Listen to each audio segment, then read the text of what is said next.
is the Big O Show. This is the Big O Show. This is the Big O Show.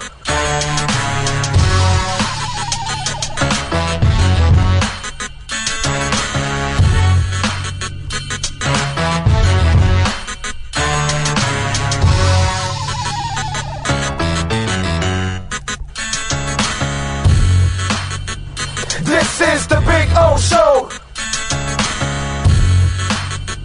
This is the Big O Show.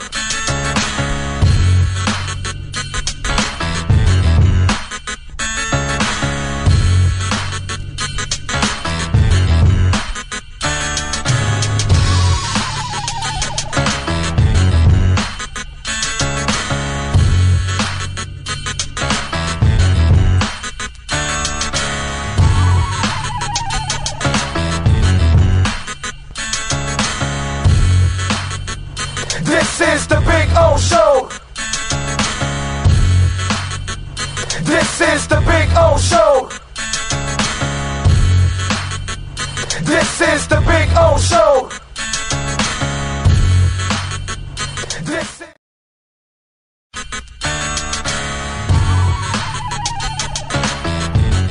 So here we are. I wanted to show you the backyard again because we had some trouble last time, but you know, cuttersedgepro.com does some amazing stuff, and there are the boys and the girl.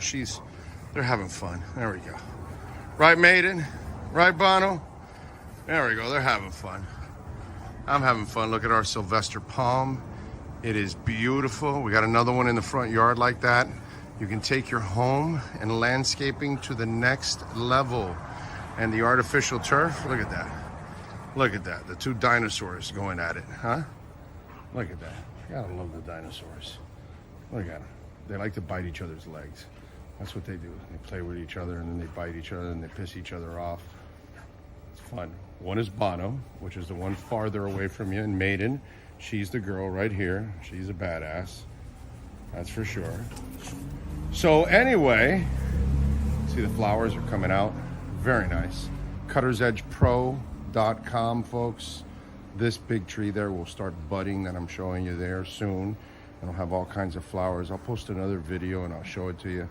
This is a backyard where everybody gets to hang out. Over there in the corner there, I put the barbecue and cook. So that way it's the farthest away from the house, you know. If I light myself on fire or somebody else, we're out in the corner away from everybody. There you go. So you can get some flowers coming out, which is a beautiful thing. And I swear by this artificial turf, it always looks phenomenal. I don't have to cut it. I don't have to water it. And so I'm saving a lot of money, hundreds and thousands in the long run, because I'm not watering or, of course, cutting the grass. And you know, here in South Florida, we cut the grass like every 10 to 14 days.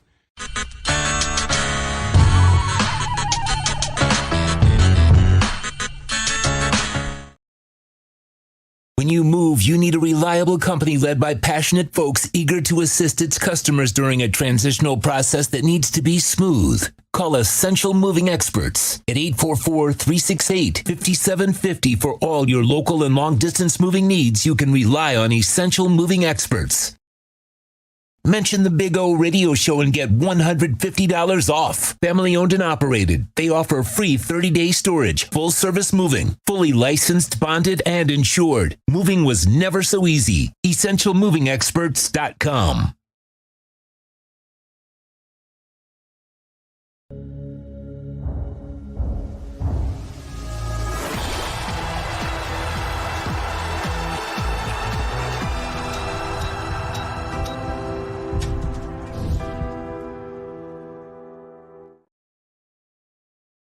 For over 16 years, EJDConstruction.com has provided South Florida residents quality craftsmanship, accurate project management, and exceptional service. That's why EJDConstruction.com is an A-rated member of Angie's List and the Better Business Bureau. When you're looking for the right custom home builder for additions or home remodeling, please call my friend Eric at 305-433-4843. That's 305-433-4843 for EJDConstruction.com. There's no need to drive around South Florida wasting valuable time looking for a new or certified pre-owned Acura. Go to the #1 volume sales dealership in the Southeast United States. Craig Zinn's Acura of Pembroke Pines. Purchase with pace and space in a dealership tailored to your needs. From home buying to providing that personal touch. Contact the 2020 Satisfaction Award winner Craig Zinn's Acura of Pembroke Pines. 888-776-5123. That's 888-776-5123. Or visit them at 15601 Pines Boulevard in Pembroke Pines. Oh, I think I know what this is. Houston, we have a package. Hello? No matter where you are, the Sloman Shield home security system guards your home. With next-gen perimeter protection, 24/7 monitoring, and interior motion sensing. And right now, get a free Sloman Shield security system and doorbell camera, all professionally installed, for free. Shield your world, the Sloman Shield. When presenting an award to an employee, athlete, executive, or fantasy GM, make sure you call Orvieto's Awards and More. For 35 years, these custom award specialists have been providing plaques, trophies, custom framing, while providing state-of-the-art laser and computerized engraving, UV printing, and glass crystal etching. They do all their engraving and printing in-house for quality control. Call Charles at 305-949-8098 or visit them at orvietosawards.com. Orvieto's Awards and More, where recognition is rewarding.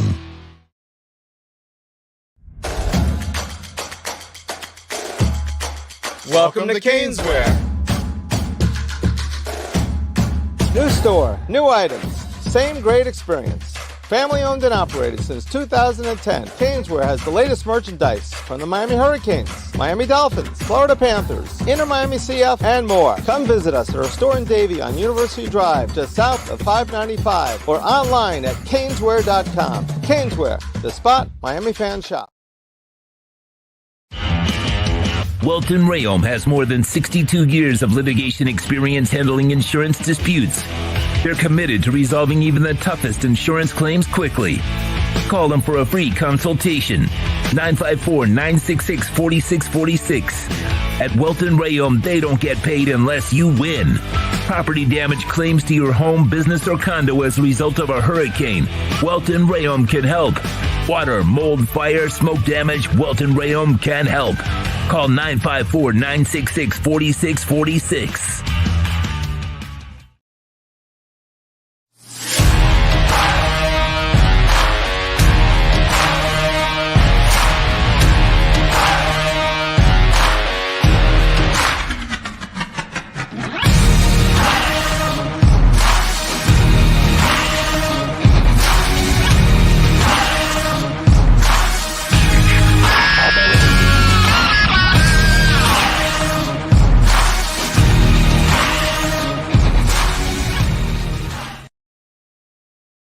Statements or beliefs expressed on the following program by the host, guests, or callers are not necessarily the opinions of FantasyXS.com, Media Group Inc., ownership, management, sponsors, or website.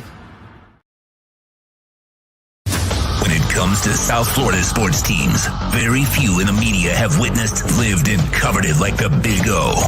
Let's start the program dedicated to your favorite South Florida teams with a passion that's unmatched. The Big O Radio Show is on. Here's the Big O. All right. It's a beautiful hump day. It's a beautiful Jasmy hump day. Yeah, baby. Over 50%. It's a beautiful thing. Loving life, man. Watching Jasmy explode. We got Jasmy from a third of a penny to now it's a penny and a half. So you do the math, you know. It's like some of you are 4-timing it there. No doubt goes, thanks for the Jasmy info, Big O. I know a little, but I'm not investigating enough to find some deeper coin. Dude, it don't get no deeper than Jasmy and Alethea. And when I gave people, everybody knows Injective Protocol now, but when I gave it in August of 2022, okay, just like I give you Shido, people aren't, you know, they're going to start talking about Jasmy. I've been talking about Jasmy for a while now. You know, what, maybe even a year now it's been, maybe a little more than a year that I've been talking about Jasmy. So this is deep, bro. Alethea, deep. Those are deep. Those are hard finds. And we are blessed. And the Jasmy bag is growing and growing and growing, which is just absolutely beautiful, man. Can you imagine if Jasmy goes to several pennies? Well, maybe not for you guys, but for me, oh man, it is life-changing stuff. So, those of you out there that got in on Jasmy, you're making a pretty penny right now, man, because you're 4 or 5 timing your money. Depends on where you got in. But yeah, it is a beautiful morning. We're all waiting for NVIDIA. That's what's happening now. The NVIDIA. And by the way, those of you that have been on Alethea, that is AI. A lot of AI companies are right now waiting for this return on NVIDIA. And if the NVIDIA reports come in positive, which I am waiting for, I would imagine that AI companies are going to continue to climb and explode like they have in the last week and a half. And one of them that we're involved in is Alethea, liquid intelligence token, which is way up also. It's kind of like a down day right now. The market started slow. Crypto started slow. But it depends. If you have a diversified portfolio like we do, we're not. Jasmy, Alethea, and I think Vanart Chain is actually doing some positive stuff for me right now. Vanart Chain is actually moving, right? I think, yeah. Yeah, it was up it's over 3% right now. So Vanart Chain has been moving slowly, which is really, really nice. And then obviously, man, Jasmy is up 48.54% at 146. So it's just barely under a penny and a half. So that is just absolutely freaking awesome. I mean, awesome. And what else do we have? And Alethea is up over 4%, and it is over 4 pennies, 4.3 cents. And we got that under 2 cents. So it is a beautiful morning when you're diversified, man. Whew. By the way, there is a new Crypto Bro show. I told you I would do one in the afternoon. I did one in the afternoon. Those are social media shows. So you'll catch them on Twitter. You'll catch them on Twitch or on Facebook. And we have a couple Facebook pages. The Orlando Alzugari Facebook page is the one that gets the Crypto Bro show. Okay. So I don't know if I'm going to do one today in the afternoon.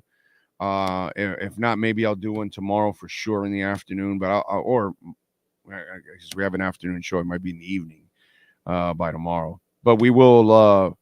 I'm going to start doing it every couple of days, and who knows? Maybe we'll turn it into an everyday thing. But yeah, so good stuff.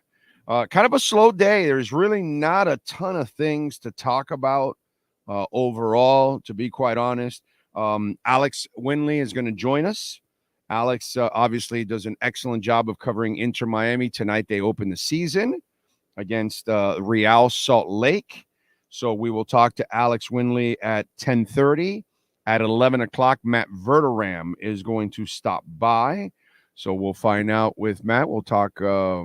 They did charge 2 of those idiots with they charge them with all kinds of stuff, including second-degree murder for the 2 guys that apparently it looks so far, at least with the first 2 individuals, that it's not really about a mass shooting. It was more about people arguing and just taking out their weapons, which, people are really stupid nowadays.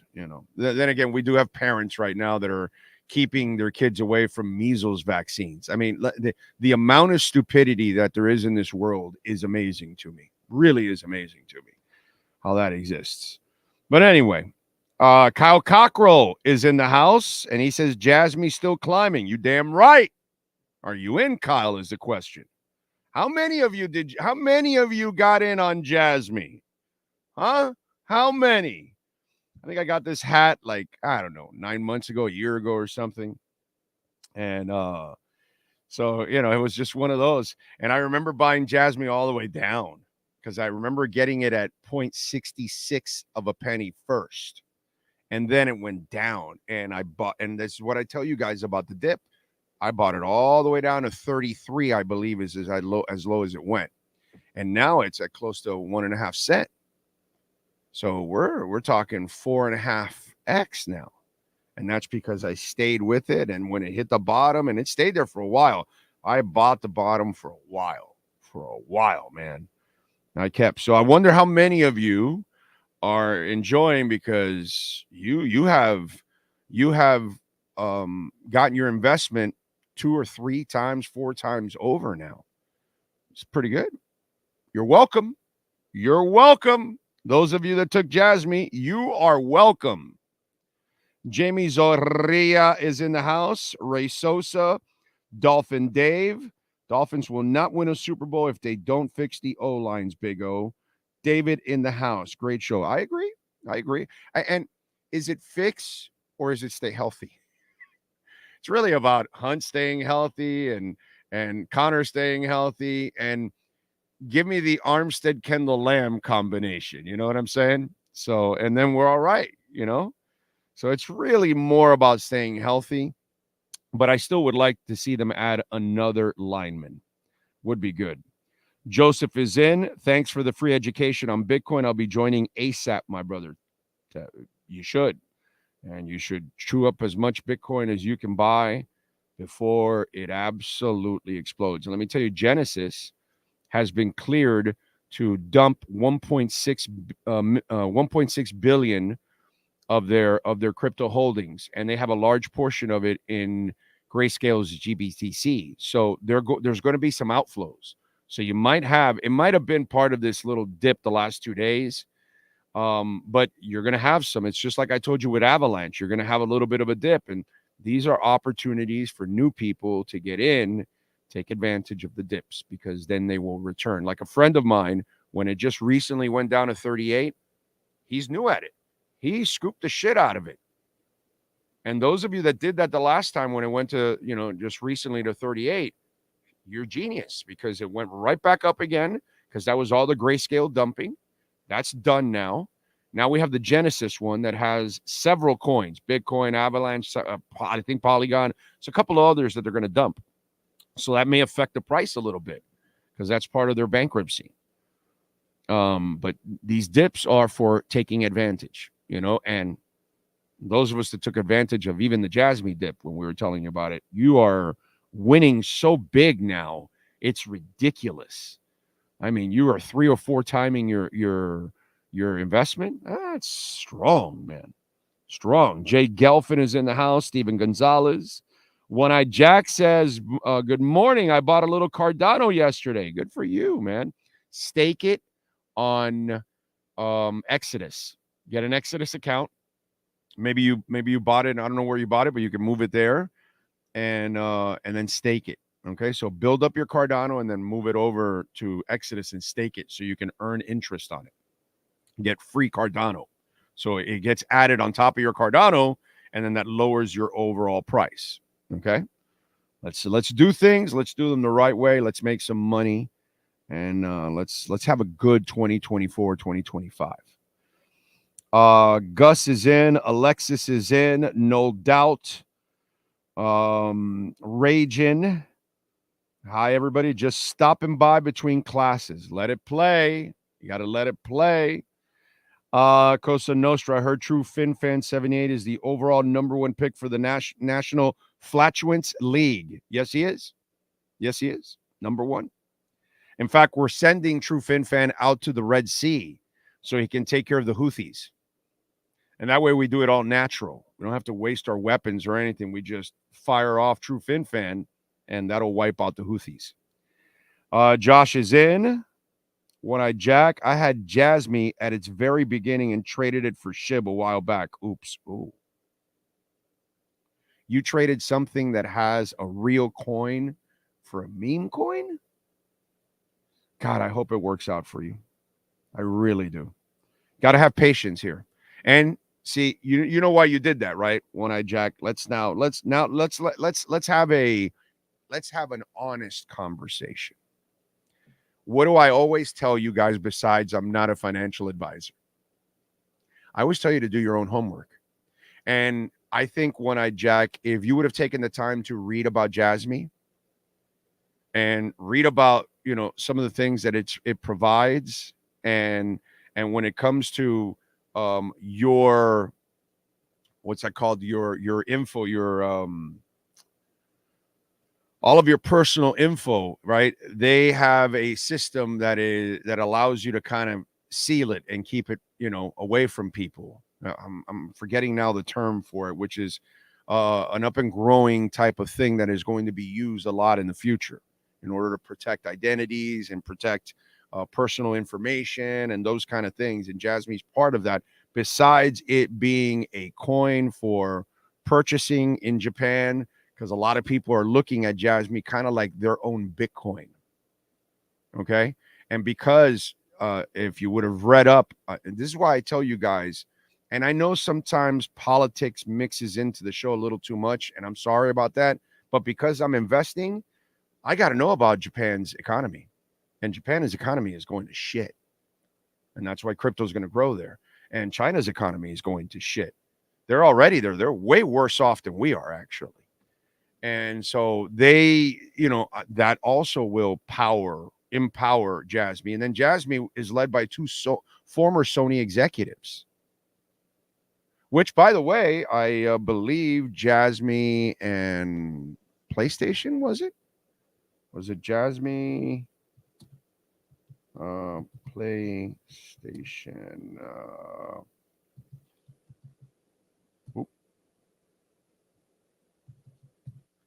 Here it is. Let me see. I think Jasmy is doing something with PlayStation. So if you would have found out about, different things that Jasmy's doing, you might have inspired yourself to say, oh, wait a minute, hold on a second. There's a lot of potential here. And that's where I always tell you guys, please do your own homework, because I want you to read up on the companies that you're investing in. You know what I mean? And if you start to learn about what these companies are actually doing, then you'll start to understand, okay, this has real world usage. This is going to work. And then you can start to really believe in it, and you'll probably invest more instead of switching to SHIB. You know what I'm saying? Meme coins they're a gamble. They're not really an investment. Jasmy is an investment, even though it's a longer shot investment than, let's say, Avalanche or Polygon or Ethereum or Cosmos or Solana. Those are more secure. Those are more blue chippers in this business. Jasmy's not there yet, right? That's more of a long shot, kind of like Star Atlas, which, by the way, that's one of my long shots that has not exploded. I talked about it on the show yesterday. You guys do whatever you want. My long shot Ali, it has exploded twice now. My long shot Jasmy exploded. My long shot Injective Protocol in August of 2022, when it was $1.30 something. Now it's $36. Now everybody knows Injective. Everybody talks about Injective. When I was talking about Injective, nobody was talking about Injective. Just like when I'm talking about Jasmy, nobody's talking about Jasmy. Nobody's talking about Shido. Nobody's talking about Ondo that I gave you last month, and I told you something's up with Ondo. This thing is going to blow up, So these are things that I want you to actually pay attention.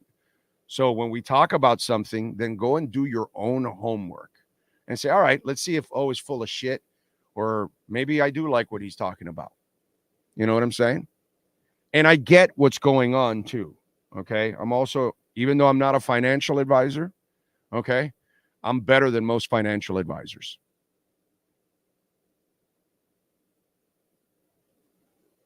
Yeah, I know. It sounds cocky as a motherfucker, but the roll I'm on is ridiculous, but I'm just on a roll. Again, I'm not an expert, but, I've been following this heavy for a little over 3 years now, for several hours a day, and I do my homework, and I follow everything. I follow every economy. I follow everything that's going on. So that that's the only way you're going to invest your money and kind of find out, will it fly? Will it not? What's going to affect? Like I told you with NVIDIA now, I am waiting for the NVIDIA reports, because I would imagine it will also trip what's it called? Alethea to go off even more, right? And you kind of need an NVIDIA report. By the way, stock markets, I don't know if you guys know about this. 10% of the stocks in the stock market represent 75% of the entire market. It's that we're down to just a few stocks, and everything else is just like it's in the outer limits. It's crazy, dude. 10% of the stocks represent 75% of total stocks. That is insanity, folks. Absolute insanity. All right, let's see. Robert T in, no doubt. Touch point 17 earlier today. Yeah, yep. Eddie Lepp is in. Brian Landis. El Jibaro. I got Jasmy at 0.44 and 0.49. Dude, you're doing good. That's 3 times. Good for you, dude. I'm happy for you. I'm happy watching people make money. We're the only show that makes people money in town, that is. Big O, I'm rocking with Vet and Vthor. Well, now Vthor, remember, that's more the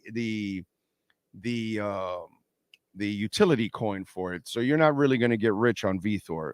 Invest in Vet. Okay. Vthor, you know what I do with Vthor? This is I get interest on my V chain on Exodus, and they pay me in Vthor. And so then when I collect a certain amount of Vthor and I see it jacks up in percentage, like the other day I had a Vthor jack like 100% or something, I cashed it out. I converted it to Ethereum, and that's it. I'm out. Boom. So, that's kind of what I do with the interest from the V chain. I turn it into something else eventually. Once you get enough, obviously, then you can, turn it over. Jose Reyes says, I got into Jasmy after listening to you. Oh, I got it at 0.49. Nice. Think it gets to 0.2. I think it passes that. Oh, 25 cents. Oh, yeah. I think it's got a shot to 25 cents. I'm sorry. I thought you meant 2.5 cents. I automatically put a 0 in front of the 2. My bad. Yeah, I think there's a chance, man. I think there's a chance. I used to have Jasmy. I sold for Caspa as that Caspa, but you went from a coin, a real legitimate coin, to another legitimate coin. That's fine. That's not a problem. Meme coins. Chad is in. Ocala Joe. AD dances. Paul in Connecticut. I got Alethea. Thank you. There you go. Caspa is 9x since I packed my bags about 6-7 months ago. Yeah, it's had one hell of a run already. When I got first into crypto, I didn't know what I was doing yet. That happened. That's all of us, bro. A little over 3 years ago, I was the same thing. I didn't know what the hell I was doing. Took the original investment into Jasmy out this morning, all profits and letting it ride. Reinvested it back into ADA and Polygon. There you go. That's good. Kyle says Caspa does what Bitcoin does. Yes, exactly. I'm sure everyone has heard the trilemma, and Caspa has solved the trilemma. Elite team and so much more. Caspa is a monster in the making. Yes. Traded the Jasmy in January. Traded the Jasmy in January 2022. So you're doing good. Caspa is digital silver to Bitcoin's digital gold.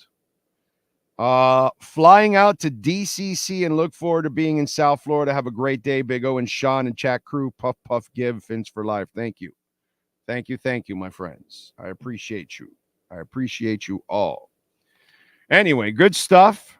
Let's get to our 3A Graphics sports calendar. Alan Blanco and the great people there in Hialeah. And if you need custom printing and embroidery, please call our friends at 3A Graphics and Alan Blanco, 786-618-1443. Panthers last night did it again. They beat the Senators in overtime, 3-2. Montour with a goal and assist. Ekblad got an Ekblast with a goal. Lundell also had a goal. Bob had 28 saves. Thursday, they're in Carolina. to beat up on the Hurricanes, 7 o'clock. Tonight at 7 o'clock, number 8 Duke is visiting the University of Miami at the Watsco Center, and Duke is favored by 5.5. The over and under is 150. Tonight, Barry University taking on Nova Southeastern University at 7:30. Also tonight at 8 o'clock, InterMiami opens up the season against Real Salt Lake.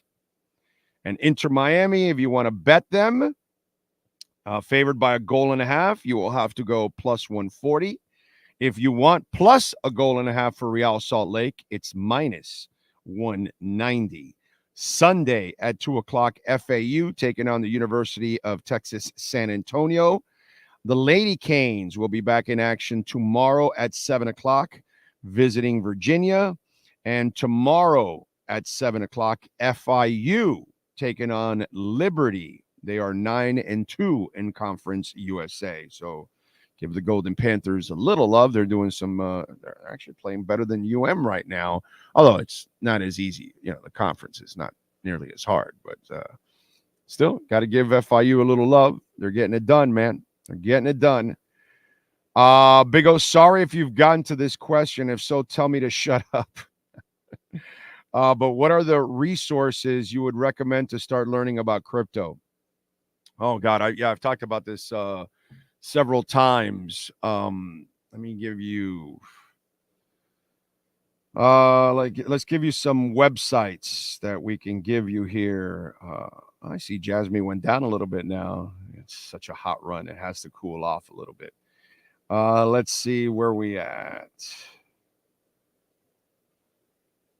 The Defiant is I think it's the defiant.io is a good place to read. Finbold, FINBOLD.com. Finbold is another one. Watcher.guru, GURU, is another one you want to read. BN Crypto, BENIN crypto.com. Those are some that you can read. Blockworks, blockworks.co. Okay. Another one that will have information.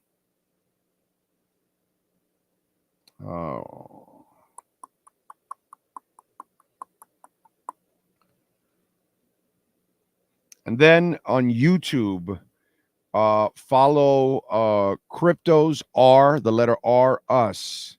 It's an Asian guy. His name is George. He'll open up the show he goes, I'm George. We're all George. He'll say that. He's a really good guy, really level-headed. And because there's a lot of people on YouTube that have a lot of like sensationalism to them. And I've gone through it and kind of experienced who's the bullshitter and who's not and all that. Like I had some guy used to come at me all the time with with Ben Armstrong. I used to, bro, that guy is not, and it showed up exactly like I said to a T.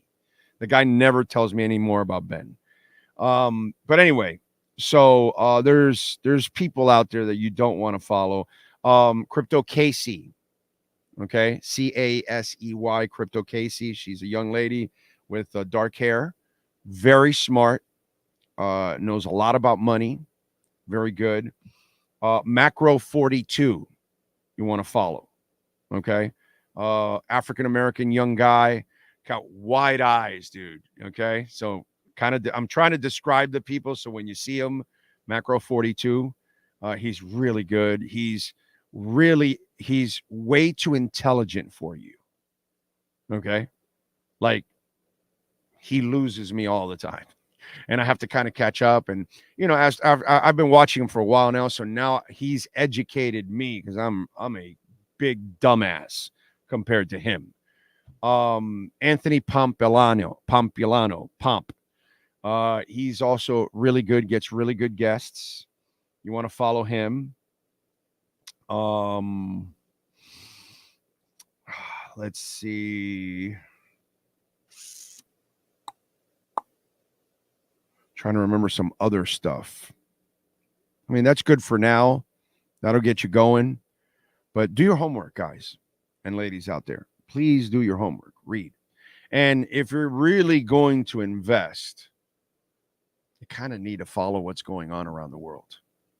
That's the other thing. I would follow the business news. I would watch Fox Business. I would watch a little CNN.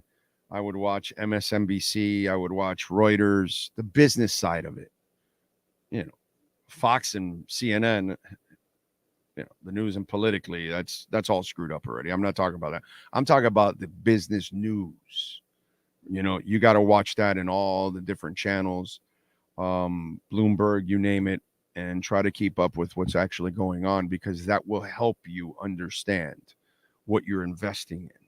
Like I gave you now, like none of you would know that the NVIDIA report will maybe affect things going on in the market.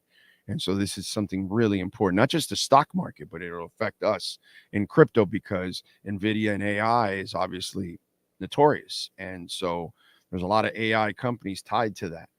And so these are things that you've got to get to know and learn. And then that'll allow you to really understand and have a real foundation of, okay, why is this going to work? Why this is not a good idea? Why this is a good idea? Those kind of things. Okay. So that's what I would do. Ray says, Panthers are on a roll. What's it like? 7 games in a row they've won? Yeah, like 11 on the road, I think, or something like that. It's stupid. David Dwork was right. Ottawa wasn't going to give the game. No, of course not. Did you saw the last one was like it was a boxing match, a wrestling match, and a hockey game at the same time. It was nasty. It was downright. I mean, that you would never think that the Panthers are going to develop some kind of rivalry or hate with Ottawa. And it's kind of developing that way. It's crazy. It really is. That was fun to watch last night. But yeah, no, I mean, Dwork knows his shit, dude. I mean, he follows it every day. NorCal says, hit the like button on all accounts and let it stream. Desktop shop locked in now. That's it. Let it play. If you just come in, hit the like button, pop out, it hurts us, actually. Watch time is what helps us. Kyle says, he says, just learn for yourself. Try to find somewhat honest person to listen to and learn from. And remember, most YouTubers are paid to talk about certain projects they don't really know about. Kyle's 1,000% right.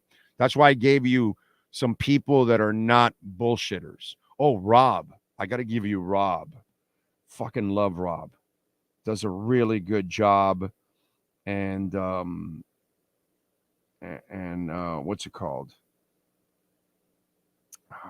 Where is it? Here it is. Here's my subscriptions.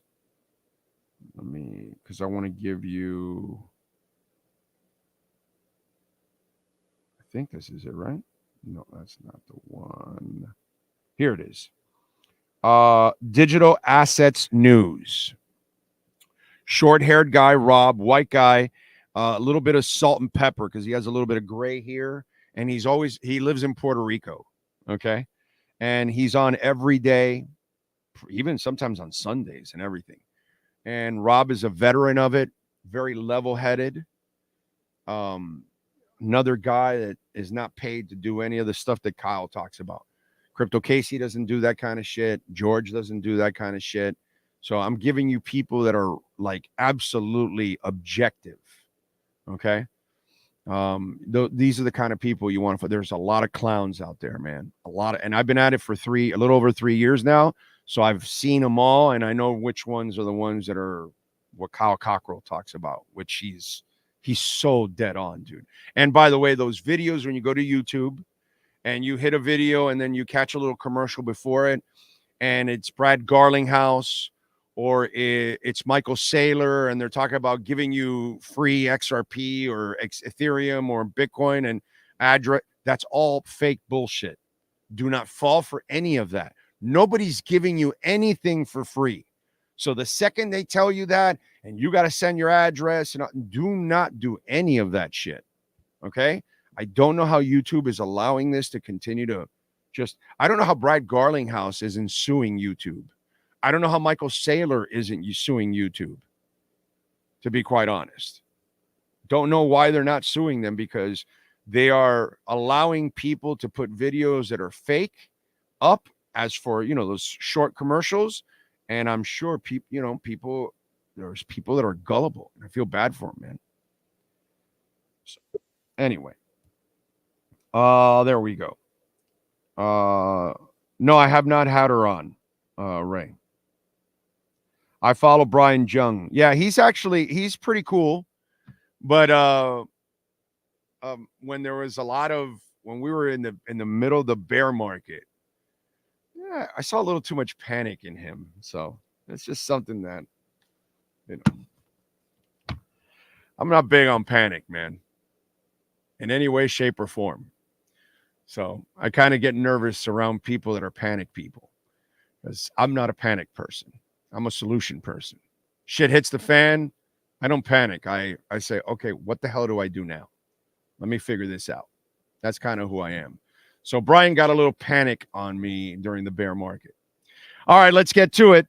Inter Miami opening up the season tonight against Real Salt Lake, and the great Alex Winley is ready to join us.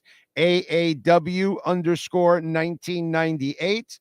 You can catch your work at the Bleacher Report, 90 Minutes US, and you also got to subscribe to the Heron's Nest. Did I get it all, Alex?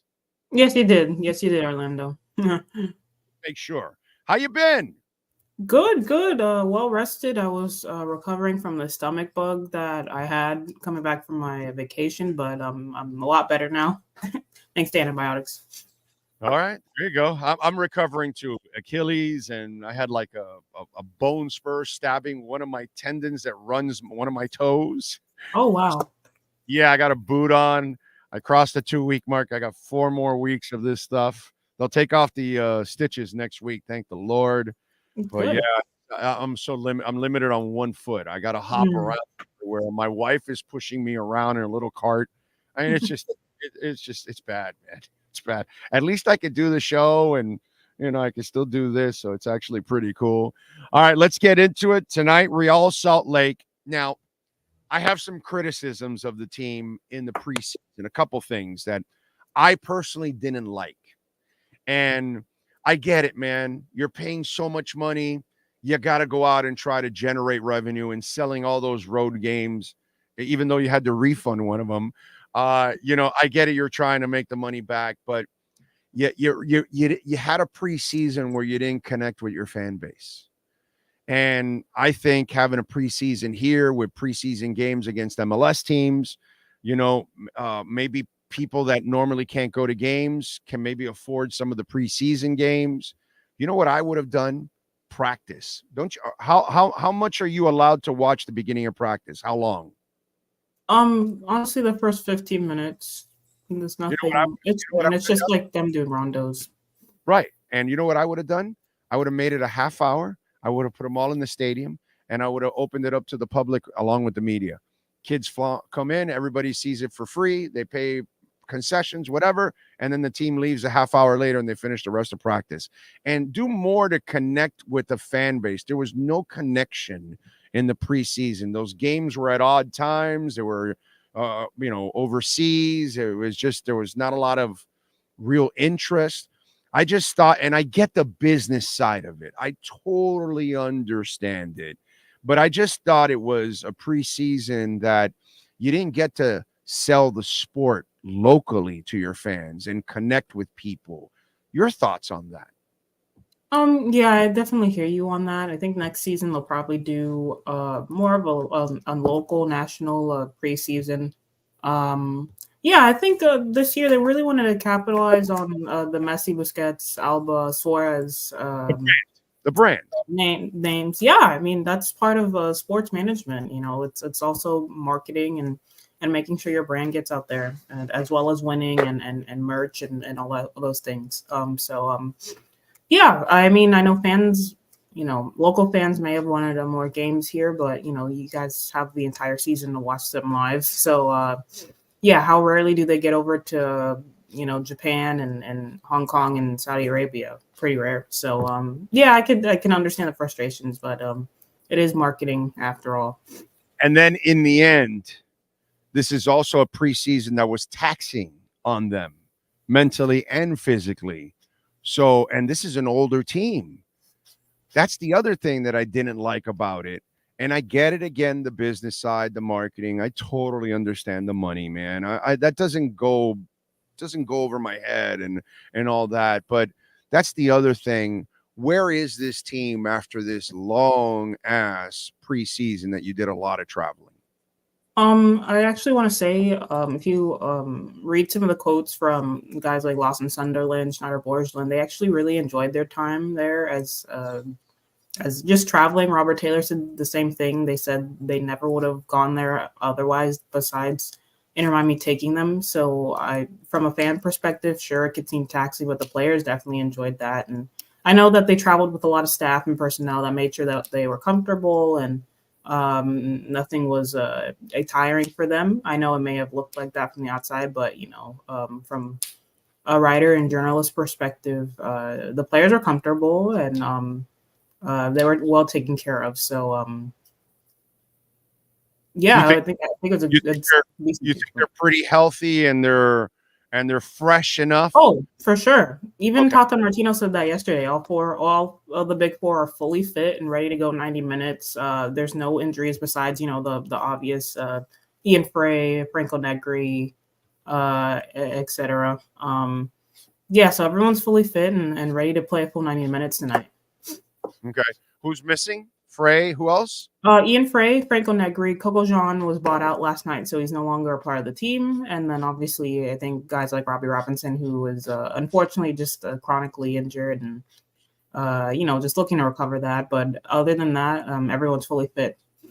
Yeah, Robbie's not one that I've missed much, to be quite honest. It's just that has been a disaster of a draft pick, unfortunately. It just has not worked out for the young man overall. Is this because, we see Gregory shipped off, the Kamal Miller one, Alex, you might as well kick me in the gut. Seriously. Actually, you know what? Kick me in the man parts when you got rid of Kamal Miller. You know what I'm saying? I'm a little worried about this team defensively. Are they top heavy? Do they not have enough role players around, people that are going to do the dirty work? Talk to me about how you see this overall team after all the cuts and everything that they had to do to get under, the financial restraints that they have to be under. Yeah, I think they're better rounded than last season, which is going to sound surprising. Like last year, the beginning of the season, they started off pretty well with those 2 wins, and then Gregory gets injured, and Phil Neville didn't know how to coach that, so it got progressively worse. And we're really heavily reliant on the academy players, which they played well, but that's not how you make a successful MLS team. So I think this year, with a full off season of the veteran Big Four, and then you have the academy players coming back from what they experienced last season, having more experience under their belt, knowing what it's like to be a professional, getting more MLS minutes, David Ruiz, Benha, Kamrashki, Noah Allen. Heck, you can even throw in guys like Avilas, Diego Gomez, who played really well at the pre-Olympic tournament. They're getting comfortable now, and they're going to get significant minutes as well as the Big Four. And then you have new guys coming in like Federico Redondo, who I'm really excited about, and obviously Luis Suarez, who's shown that he's still capable of scoring as long as you get him the ball in the final third. I would say that there's 2 players per position on this squad, and let's say Busquets is injured, like he got injured during the was it the Hong Kong match? It's just an ankle tweak, but let's say if he couldn't start tonight, but he will be starting. You have a guy like Federico Redondo who's coming in, who could basically give Busquets a rest, so he's not out here stretching himself thin like he did last season. Additionally, you have midfielders like Diego Gomez, Benja Kamrashki, Ruiz, Sunderland, Yannick Breck. They still the draft pick. They still could very well sign him. I'm really high on him, so they have a really nice midfield rotation, even with Gregory gone. So they could give guys the starters a rest. Julian Gressel, I neglected to mention, he's going to be playing a huge part this season as well. So, and in the attack, obviously, you have Suarez, you have Campana, Robert Taylor on the left-hand side, who looks very comfortable there. Obviously, Messi. It's a shame about Facu Farias because he would have gotten significant minutes. But I think besides the center back situation, which I'm not too thrilled with, mainly because just the lack of athleticism with Christoph and Ryan Saylor. I'm fine with Nicholas Frere and Thomas Avilas. I think they're going to do really well once Frere is fully fit for 90 minutes. That's the only big concern. Left back, I'm not concerned. You have Jordi Alba, Franco Negri. DeAndre Yedlin is a workhorse, and he's going to probably play every game. If not, they have Izzy Boatwright, who they signed as well. So they're pretty too deep per position, and they still have money and room left over to make moves in the summer. With the selling Gregory and the buyout of Coco Jean. So even if they do need reinforcements, they can always come back during the summer when all these tournaments are taking place, and all these players probably want moves to newer clubs. With the Euros, Copa America, Olympics, players from abroad are going to be looking for moves. Miami could be that landing spot. So, with Chris Henderson in the front office, I think Miami's pretty solid going forward and into the summer as well. So I'm not worried about offense, but I am worried about the back line. So who do you expect to start? Because I know you gave us a lot of names. Who do you expect to start on the back line tonight? Tonight, Nicholas Frere is not fully 90 minutes fit. He's still recovering from, a 4-month layoff. We saw him for about 45 minutes against Newell's, and I thought him and Toto Avilas looked really good. They kept everything in front of them, and no nonsense defending from the both of them. So I'm pleased with that. Once they're fully fit, I think that's the starting center back pairing tonight. I think Tata will probably go with Noah Allen as the left-sided center back with Jordi Alba on the left. Toto Avilas on the right and DeAndre Yedlin. I know that's telling because Noah is naturally, he's a more of a fullback, right wing back, but he can play the center back. We've seen him develop there, but the fact that Noah Allen is now preferred over a guy like Ryan Saylor or Sergei Christoph shows that Tata just does not have trust in the two elder center backs compared to Noah Allen, which is fine. Noah's young. He's going to run everything down. He may not be a center back, but he's going to play hard. He's from Miami. He's going to play for the club. And, he's still learning. And I liked how he looked during preseason when he was playing all over the place. So I'm confident with that. But, yeah, once Nicholas Frere is fully fit, I think that's the center back pairing going forward with Toto Avilas. Are you – okay, so do you expect the same, an improvement, or maybe a little bit of a step back on defense? I think it's going to be an improvement with Frere. I think people probably underestimate this, but, Frere is Argentinian. He speaks Spanish, obviously, with Toto Avilas next to him. Kamal Miller, you're telling me I'm not going to miss Kamal Miller?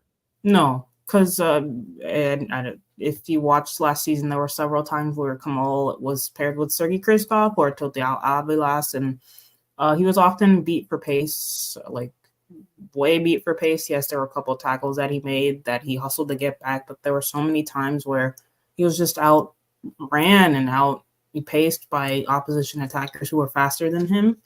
And It's kind of telling how Phil Neville went and got him from to Portland, because I wrote in one of my pieces on the Substack that Neville likes ball-playing defenders that maybe aren't athletic, and that's exactly what Sergei Christoph and Kamal Miller were.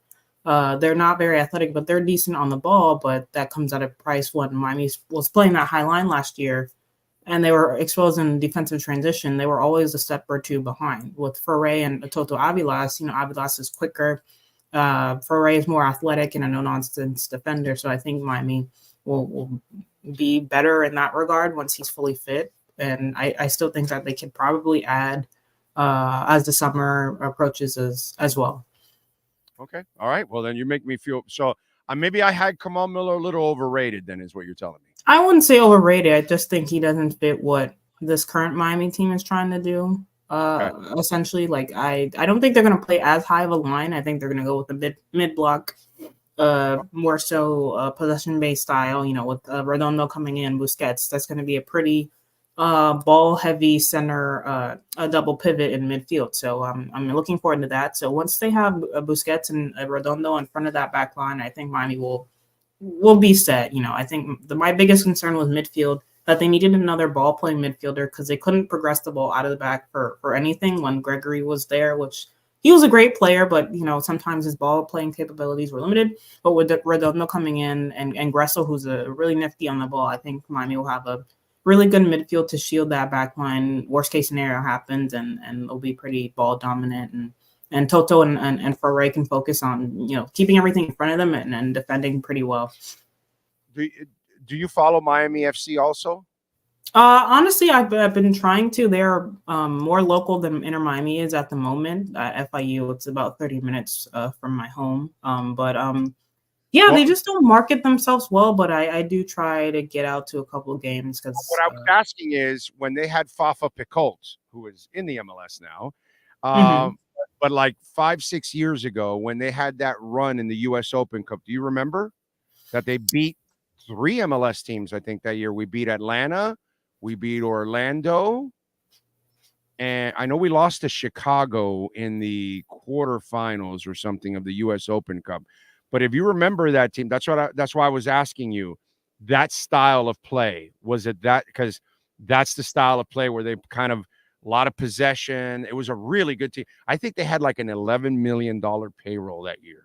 I worked for them at that time. I was a stadium announcer. And Ricardo, who is a phenomenal owner, by the way, he cares. He really wants to succeed. The only problem is he's one of those guys that doesn't want a salary cap. So, he's more. You know anything about the owner from that team? No, I'm not familiar.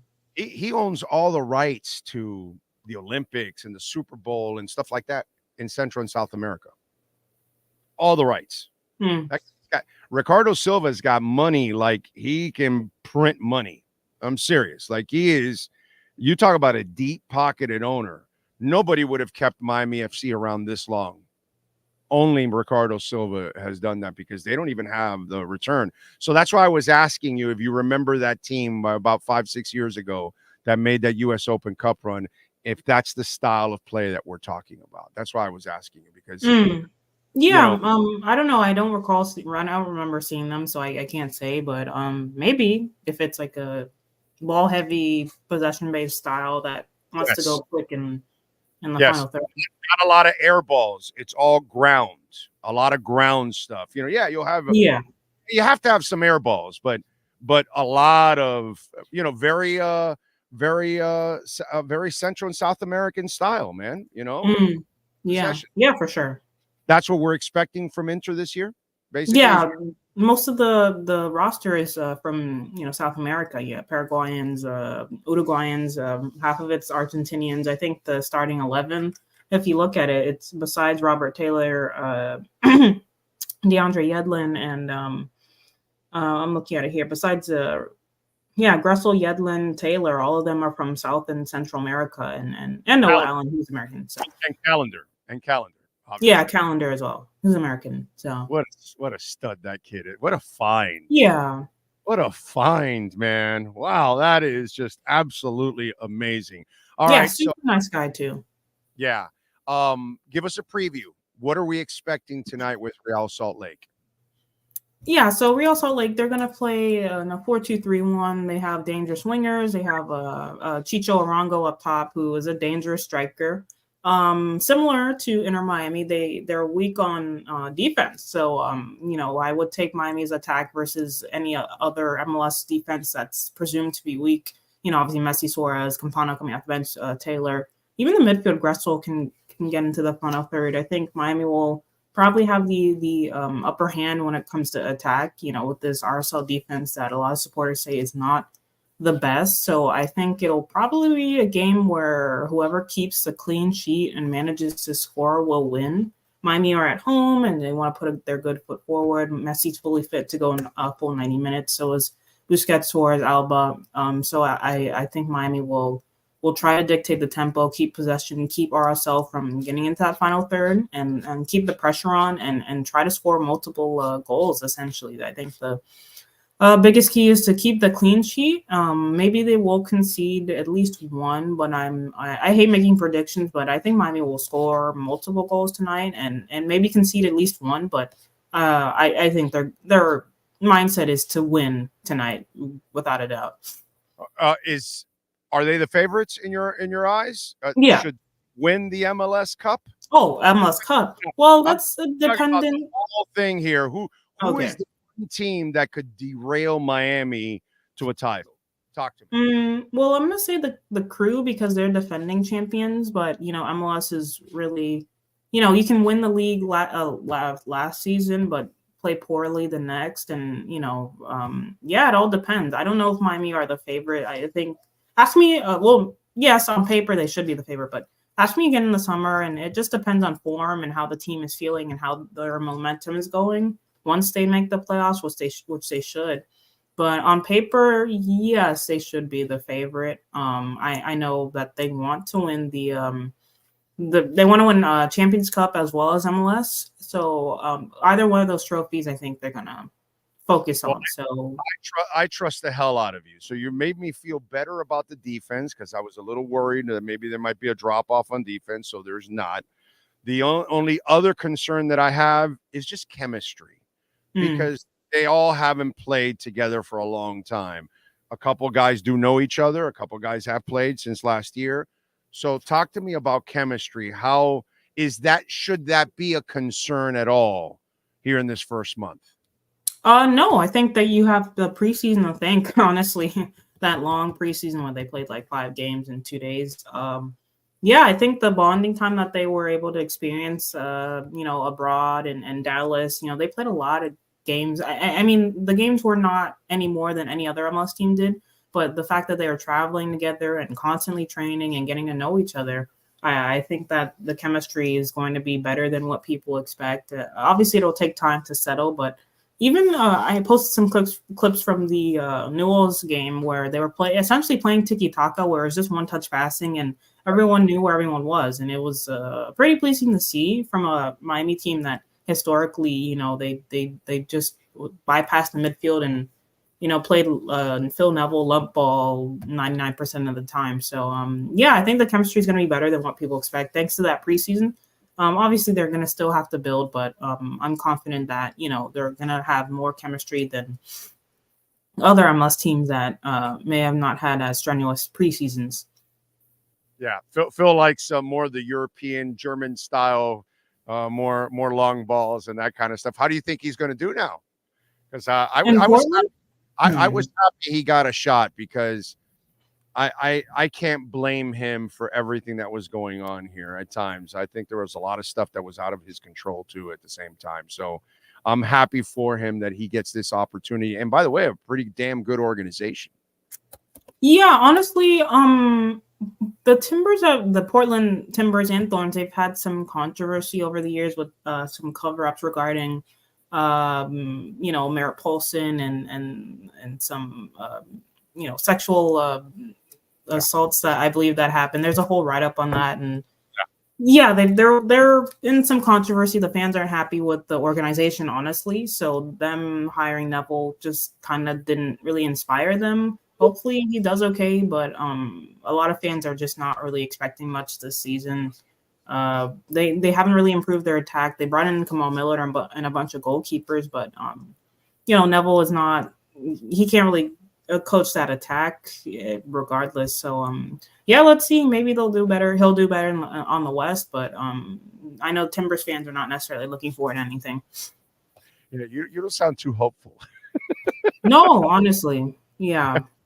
Follow her on Twitter at AAW_1998 and catch her work at the Bleacher Report, 90 Minutes US. And of course, make sure you subscribe to the Heron's Nest. As always, Alex, thank you for taking some time. Enjoy the game tonight. Thank God it's here, man. Thank God it's here. Have a good one. Thank you. Thank you. Thanks for having me on. You got it. The great Alex Winley. She does an excellent job.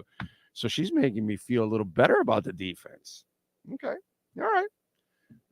I'm not this guru. She is. So I'm going to take her word for it. So I had Kamal Miller a little too overrated, apparently. Yeah, not bad. Not bad. I'm looking forward to tonight, man. Thank God it's back because, we've got baseball, but I have no hope for baseball, unfortunately.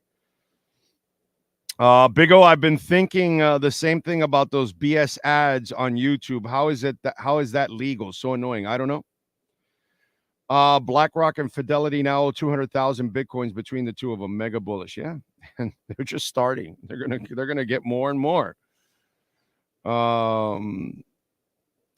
Share Bear, why don't you stop talking about people without them being present? I don't know what that means. Try that. We need defense, at least one good CB. Let's see. Hit the like button. Thank you, Dolphin. The team looks better the first half versus NOB. We shall see. LAFC can be a potential threat. They've been in the MLS Cup 3 years in a row already. Yeah, they always have a great team, man. Big O, besides the investments you've made on crypto, do you have any other reasons why you discuss it? So, because I'm into it. I like it. That's it. It's going to change my life. It's going to change your lives. Maybe not yours, but what is there to talk about Cosa Nostra? What is there to talk about Dolphins-wise? But what hot button subject is there to talk about right now? Is there anything going on in free agency? Are they talking to anybody? Are they trading for anybody? Are there any negotiations going on right now? Is it something we need to talk about? No. The Heat are off till Friday. What do you want me to do? What is there to talk about? Oh, you want me to talk about Haywood Highsmith getting sued? I'm trying to figure out what is there. You know what I mean? This is not the show that's going to just create subjects just for fun and controversy or, So I'm not sure what you want, dude. So, yeah, I'm heavily invested, and it's what I like music. I'll talk about music. You know what I mean? I like crypto. I'm going to talk about crypto. And I like sports. I'm going to talk about sports. What do you want me to do? It is what it is. And I'm going to talk about soccer now that we're in soccer season. This is not a Dolphin-centric show where I'm locked into only talking about, and there's nothing to talk about in the Dolphins world. Nothing at all. At all. There's nothing. Give me something, Cosa Nostra, that I must be missing right now. Is there something going on with the Dolphins that we must talk about right now? Seriously, what? Nothing. You know what I'm saying? Thank God soccer is back, says Josh. Ryan AP says, keep being you, Big O. I'm always going to be me. You know what I mean? I just love the people that want to change the show. And it's like, yo, man, it's who I am. You know what I mean? I'm not, and I'm actually influencing people into something positive. Okay. Really positive, because they're all making money. Look at the guy with Jasmy. He already got out his investment profits, and now he's leaving the rest to ride. What more do you want? I don't know. Making people money, that's actually a pretty good thing. Remember, you can make a donation to our show at Cash App or Venmo at Cash Big O Show. That is Cash Big O Show, like Robert Triana just made. And he says, thanks for everything, Big O and Sean. Appreciate you, sir. Thank you, thank you, thank you. Cash App or Venmo at Cash Big O Show. Cosa Nostra, if you would be making money, you probably would not be complaining or asking, why are you talking about crypto? You would have been saying, talk more. Tell me about another one I can make money on. Big O, good thing we could talk endlessly about the fascinating subject of weather. LOL. Yeah, I mean, it's like, I want to talk Dolphins. I do. I love talking Dolphins, but I'm not going to force it. I have my show sheet that I put together here, and I have 0 Dolphin topics today. 0. What do you want me to do? There's nothing. And I'd love for you to mention something that's going on that I must have missed, that I got to talk about. Andrew says there's nothing going on with the Dolphins. Talk about whatever you want. You've earned the right, Big O. Great show. Thank you, sir. Big O, I saw Jasmy yesterday. You saw Jasmy. Did you invest in Jasmy? Oh, man. I just wish you would have gotten it earlier. And then that way you can be enjoying the big fat returns like the rest of us. You know, when sports and business collide, we like doing something called the KSDT CPA Sports Business Report.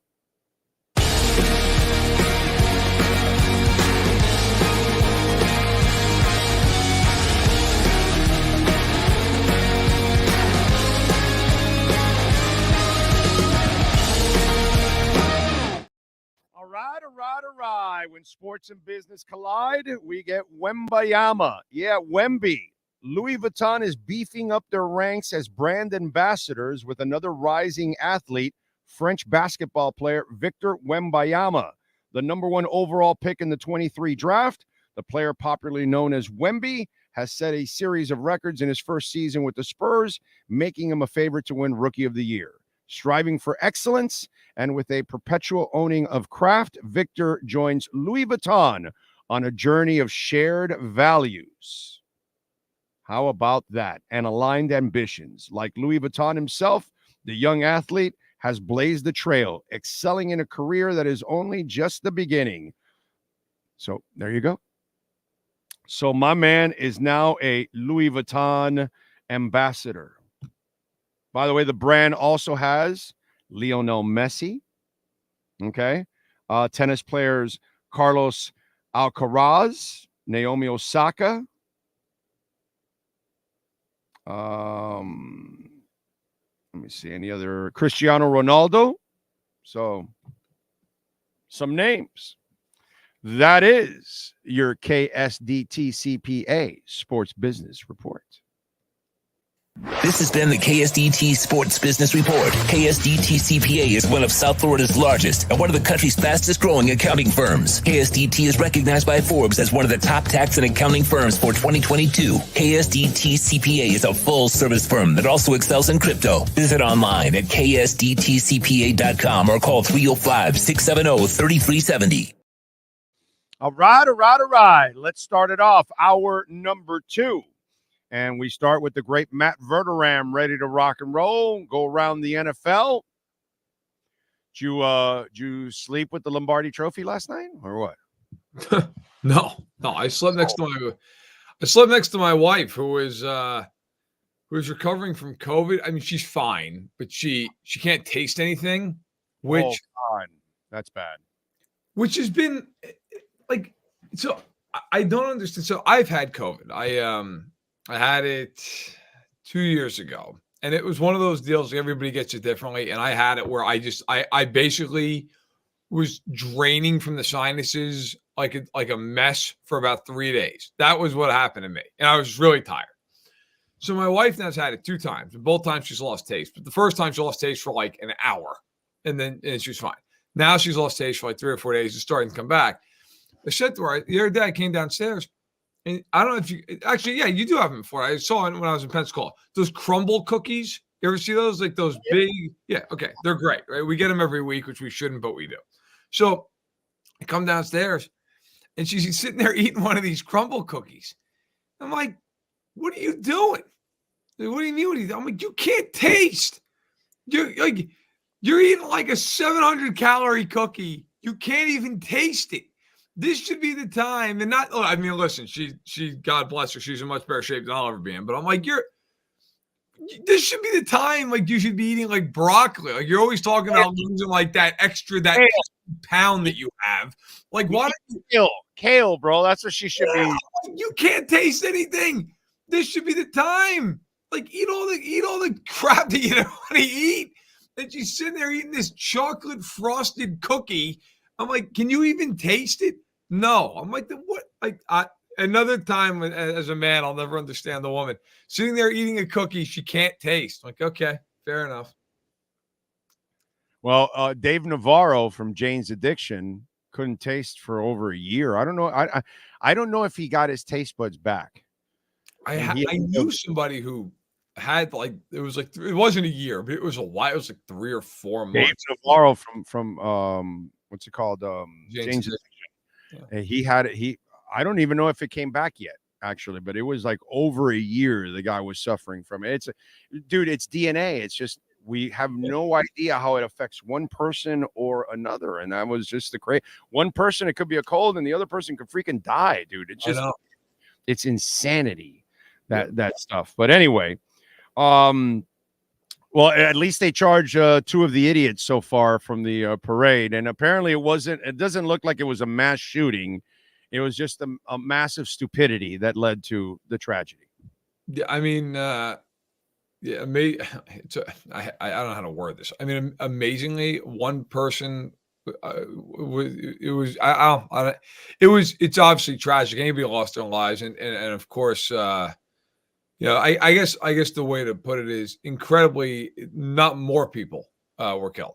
Right. I mean that's what I'm trying to drive at here. I mean it's when 20 some odd people get shot, like usually the fatality rate with that kind of a weapon, you're talking about a lot higher than one person passing away.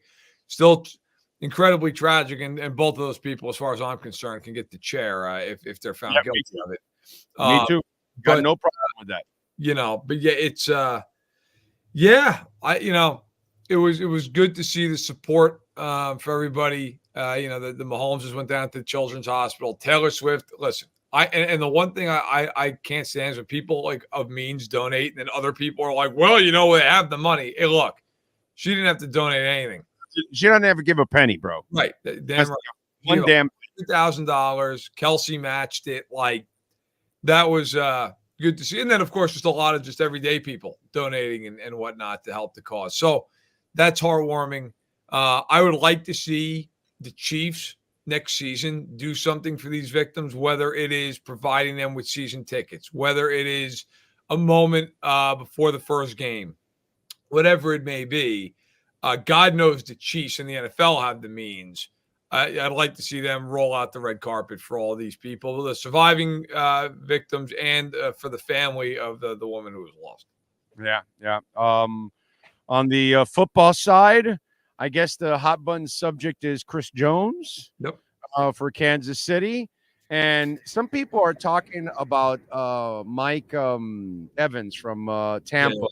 Yeah. And I got to tell you something. I saw him drop a lot of passes this year for Tampa Bay, and he's up there in years already. I know he's been one monster player, and he's a Hall of Fame caliber type player and all that. I don't know if I'm Kansas City, maybe I'm thinking somebody slightly younger than Mike Evans, and he's also had some injuries the last couple of years too. I don't know if I would agree with that move, to be quite honest. And I know it sounds crazy. I'd be shocked if they signed Mike Evans. I think that is more of like a media, like, hey, who'd be a great fit there, rather than like that's actually going to happen type of thing. They don't sign guys over 30. They traded Tyreek Hill because they didn't want to pay him into his 30s. Okay, and Tyreek Hill is a better player than Mike Evans. I'd be floored. Can I add one more caveat why it doesn't make sense to me also? Okay, so you want to bring back Jones or not? You want to bring back some other guys? Isn't it Jarius also? Jarius Sneed, yep. Right, he's like a super important piece. So now you're going to go out in veteran free agency and spend money? No, if Kansas City, you draft. Yeah, that way you don't pay for the damn receiver. And you go get a guy in your first or second rounds. There's a lot of receivers. Just make sure you hit on them. And if you hit on them along with Rice, along with Kelsey, dude, you'll be fine, bro. You'll be fine. In fact, the Green Bay kid started showing up at the end. So maybe he can become your 3 or 4 next year. What the hell? To me, money-wise, it makes sense for the Chiefs to draft a receiver, not go see them. So, look, the Chiefs offseason, I would theoretically bet a lot of money on the idea that they're going to cut MVS and save $12 million. Okay. And they are going to restructure some of Mahomes' money. Now, I don't know if they'll do the whole thing. If they do the whole thing, they save about $35 million this year. So they've already got space. They're at about 15 to 17 projected. If they cut MVS, it's now almost 30. my strong inclination is they are going to do what they need to do to keep at least one of Snead and Jones. I think Jones is the priority at the moment. He's going to be more expensive because he's at this point in the conversation for being the most expensive player in NFL history on the defensive side of the football.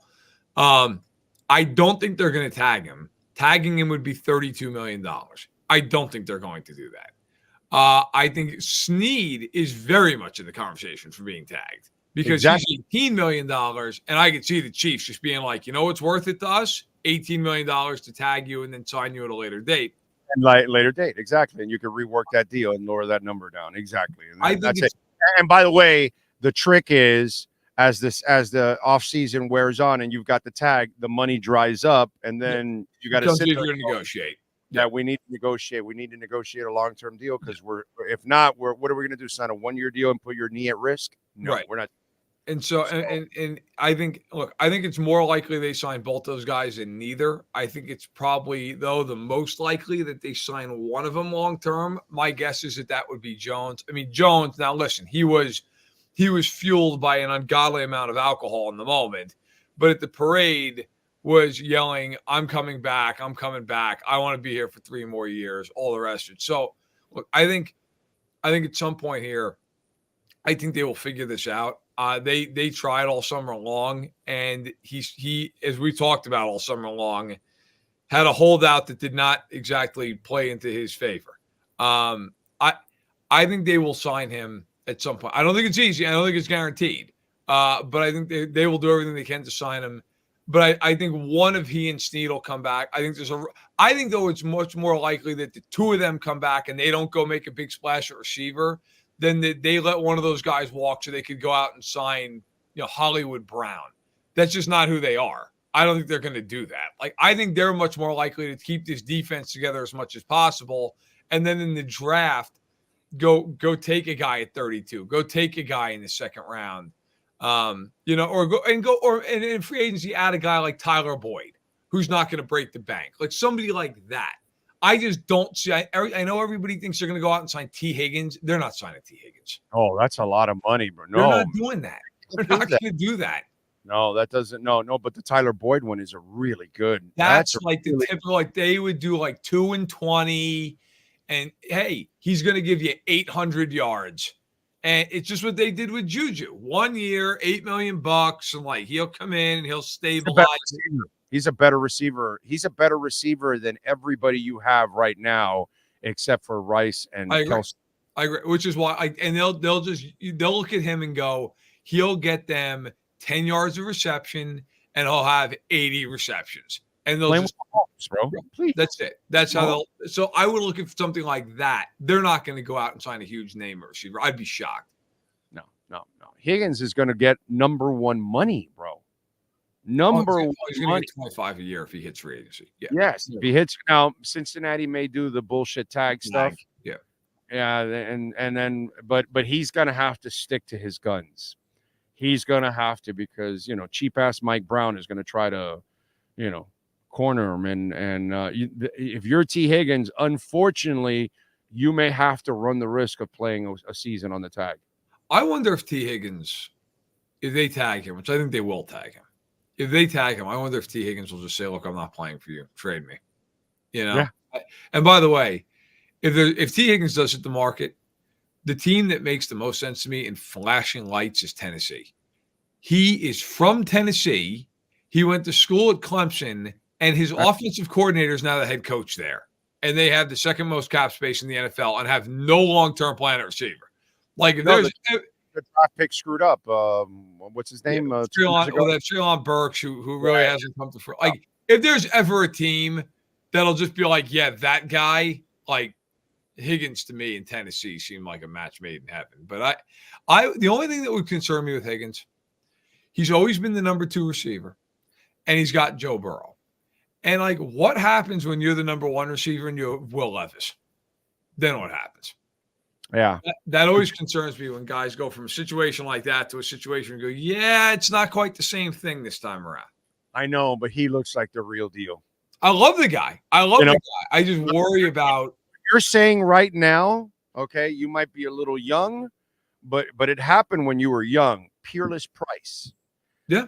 Peerless was playing great in Buffalo, had the quarterback, was playing opposite of Eric the Beast Molds, and putting up great numbers. And then Atlanta went and gave him a contract to make him their number one. And you found out soon enough that Peerless Price, by the way, former Tennessee receiver also, was not really worthy of a number one. He was a guy that should be always a number two or number three.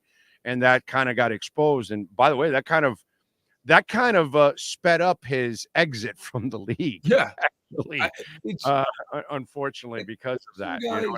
So, but I don't see T. Higgins like Peerless Price. I don't. Listen, I think he'll be fine, but it would be a question that would be in my mind. There are some guys, listen, that were number twos that like Reggie Wayne was a number two early in his career. Obviously, it worked just fine. He was okay. Torrey Holt was a number two coming in. He was just fine. I mean, there are plenty of examples of that. But there have been guys, Peerless Prices of the world, who it's like, hey, he's great. And then it's like he's a number one. You're like, oh, he's really a number two. I don't think that's the case with Higgins. I agree with you, but it would be something that would give me a little bit of pause. Yeah, no, I get it. I get it. And I have I pulled out the experience from that one with Price. So I've seen it happen before. I just don't think in this case. Oh, by the way, Mike Wallace. Yeah. Yes, Mike Wallace. Yes, absolutely. Another one. The speed and all that. And then, we had an idiot GM that thought that he was a number one, and the rest is history. So it is possible for stuff like that to happen. I just think that T. Higgins is, as the kids say, he's the shit. That's kind of the way I look at him, overall. What'd you think of after everything is said and done, the three-peat thing for your team? Is that going to be the ultimate motivator for everybody to come back and get this thing done?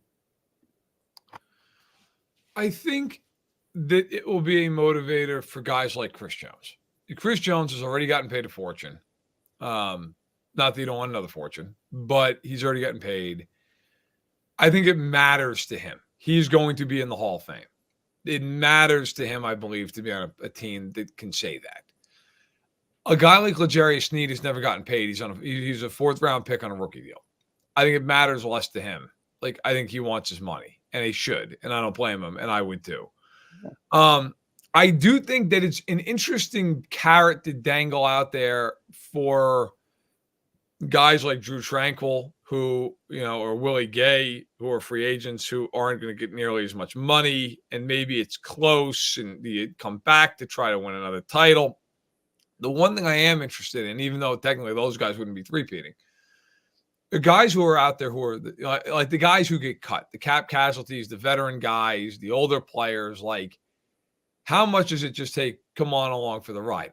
As far as guys on the team, I think it obviously means the most to guys like Mahomes and Andy Reid, because those are the positions that are judged by this stuff, right? I mean, like I said, Jones, I think it matters. Kelsey, because Kelsey at this point is such a star in his own right. But, like, I think it's going to really motivate Mahomes, which in turn is going to put a burr under everybody else's ass, because Mahomes is going to be a burr under everybody else's ass. Like, that's going to be a thing, right? It's going to be, they're going to have some guys who by nature are just a little complacent. I mean, think about this. They have a draft class right now that last year started like 8 different guys on the team, 6 of them on defense. They've done nothing but win a Super Bowl. Like, they don't know anything. They've shown up and they've won 2 Super Bowls. I think human nature is a little bit of like, hey, man, we're just going to roll out the balls and we're going to win again. The funny thing about this last year, though, is it was so hard for them. Like, I wonder if that almost benefits them next year, that it's like, hey, it's not just a roll out the balls and win thing. They didn't go 15-2. They didn't go 14-3 and just destroy teams. Like, they really had to earn it. I think that Mahomes will be incredibly motivated, which is why I think the team itself will be as well. But it's going to be interesting. I think it helps to bring back Jones. I don't know that it matters for a guy like Snead, though. All right. Another thing I got to ask you, where does Justin Fields land? Who trades for him? Because there are a bunch of teams out there that still need a quarterback. you figure they're going to take Caleb Williams number 1, right? So if you're going to take Caleb Williams, you're going to need to move Justin Fields before. What's the team that ends up with him? I think there's a handful of teams that make a lot of sense. I mean, to me, Atlanta makes a lot of sense. Yeah. Pittsburgh makes all the sense in the world to me. I mean, if you're the Steelers, let's call it what it is here. Kenny Pickett can't play. Period. End of story. Like, let's just stop the charade that it's going to be him and Mason Rudolph in camp. I mean, if it is, you might as well shut down the season. It's over. Okay. The Raiders are interesting. They need a quarterback. Denver's interesting. Denver needs a quarterback. And Denver has no money. So Denver, really needs a quarterback. The problem with Denver is you've given away 1 million picks the last handful of years. Are you going to give away more picks? And Sean Payton, is Sean Payton enamored with Justin Fields? I don't know. I mean, he loves Taysom Hill, but and Taysom Hill's this running, athletic type of guy, and Fields is a much better quarterback. But I don't know. He also had Drew Brees, and Drew Brees was a statue. So it'll be interesting to see what Sean Payton thinks of Justin Fields. I think the team that makes the most sense on paper is Pittsburgh. The Steelers, to me, you've got to have a guy. I'm sorry. You cannot go into next season and sell this idea that those guys are the answer. And I don't think if you're the Steelers, you're getting anybody in the first round we're talking about. You're drafting too far back. Right. So if I'm Pittsburgh, I'm trading a second for Justin Fields. If it doesn't work out, so what? It's a second-round pick. You're not giving up 3 firsts. No. I mean, teams have rebounded from far worse. The Niners drafted Trey Lance, and they were in the Super Bowl this year. If I'm Pittsburgh, that's the route I'm going. Now, will they do it? Who knows? But I think there's going to be a robust market out there for Fields. I think he brings back a day 2 pick, maybe even a secondary pick as well. I love his toughness. Yeah, I think he's worth determination. I think this kid's a fighter. I would easily give up a second-round pick for Justin Fields and take a chance in a league that is so hard to find a decent quarterback, dude. If you have no quarterback, I don't know how you don't make a move for Justin Fields. If you're only giving a second rounder and you're inheriting his contract too, by the way, you don't really have to give him a big contract or anything in the process. So there's a lot of positives to it. If it works out, you're a genius. If it doesn't, dude, you gave up a second-round pick. It's not the end of the world. That's it. It's a really good gamble for any of those teams that you talked about. Yes, I think if you're any of those teams, it's worth the shot. Because to me, if you're going to get a veteran quarterback, what are the other options here? Okay, now Cousins and Mayfield, okay, but it's my opinion. I think both those guys are going back to where they are. Well, Mayfield's not going. They're not going to let him go in Tampa, dude. Come on. And if you're the Vikings, you're pretty good. You're in the NFC. You're a team that could be in the divisional round of the playoffs. Maybe even get the NFC title game if you're lucky. Do you want Justin Jefferson? You better get him a quarterback. Right. I mean, you're gonna let that guy walk out the door. To me, come on. And Cousins and O'Connell, they get along well. I just think he'll go back there. So if it's not those two guys, you're talking about what now? Russell Wilson, Ryan Tannehill, and by the way, I think Tannehill, but Tannenbaum has Russell Wilson backing up Aaron Rodgers in New York. Yeah, that's fine. I will say that's not going to happen. I also would say that there might be a fucking suggestion I have ever heard in my life, dude. There might also be that guy stays on television, to be quite honest. There might be a mutiny in that locker room by the second day of the season, having to deal with both guys. I can't even. I mean, you have one guy doing high knees down the plane, and the other guy trying to tell you that if you take hydroxychloroquine at bulk rate, things are good. Rodgers is going to be locked in the bathroom, in a dark bathroom in the airplane, while Russell Wilson is running up and down the aisles. That's what it is. One quarterback in a dark room and the other one just running up and down the Robert aisles. Saleh would be how in the beginning of a presidency they take a photograph and then they take one at the end and the guy's aged 57 years. Robert Saleh would be that man over a 4-month period. I can't. Robert Saleh would have a gray beard and a cane by the end of it. I mean, it would just be. I can't even imagine. But look, Tannehill. The one thing that is interesting with him is, of course, he's played in Tennessee for years, and Arthur Smith was there as his OC, and now he's the OC in Pittsburgh. Right. So do those dots connect? Does Pittsburgh just go, all right, we'll take 10. I'd rather have Fields, but for a lot less money and a lot more upside. But you know how the NFL works. So we'll see. But I'm not over the moon about bringing in Russell Wilson. By the way, Russell Wilson, quick thing, I could see him being with the Raiders. He wanted to. The Raiders were one of those teams that he was interested in when he was leaving Seattle. And the Raiders are the Raiders. And I can see the Raiders just being like, sure, what the hell? No, but that's not a bad suggestion. And that's not even a joke on your part. I think that's a stopgap type of thing for them while they search for their young guy, a bridge guy for a year or two. Yep. Dude, Russell didn't play bad last year. No, he was pretty average, which was a market improvement from where he was a year ago. I mean, he didn't play bad. He played better than some other quarterbacks in the league. So it wasn't like he was terrible, dude. He's serviceable for you. And right now, if you're the Raiders, you need something serviceable to get you by while you draft the future, hopefully, at one point or another. No, I agree with that. I agree, and I think it's interesting. We'll see. I mean, if you're the Raiders and you have Russell Wilson, I mean, you're not winning a Super Bowl, but you're competitive. You're at least like a team that you look at and go, okay, like they're respectable.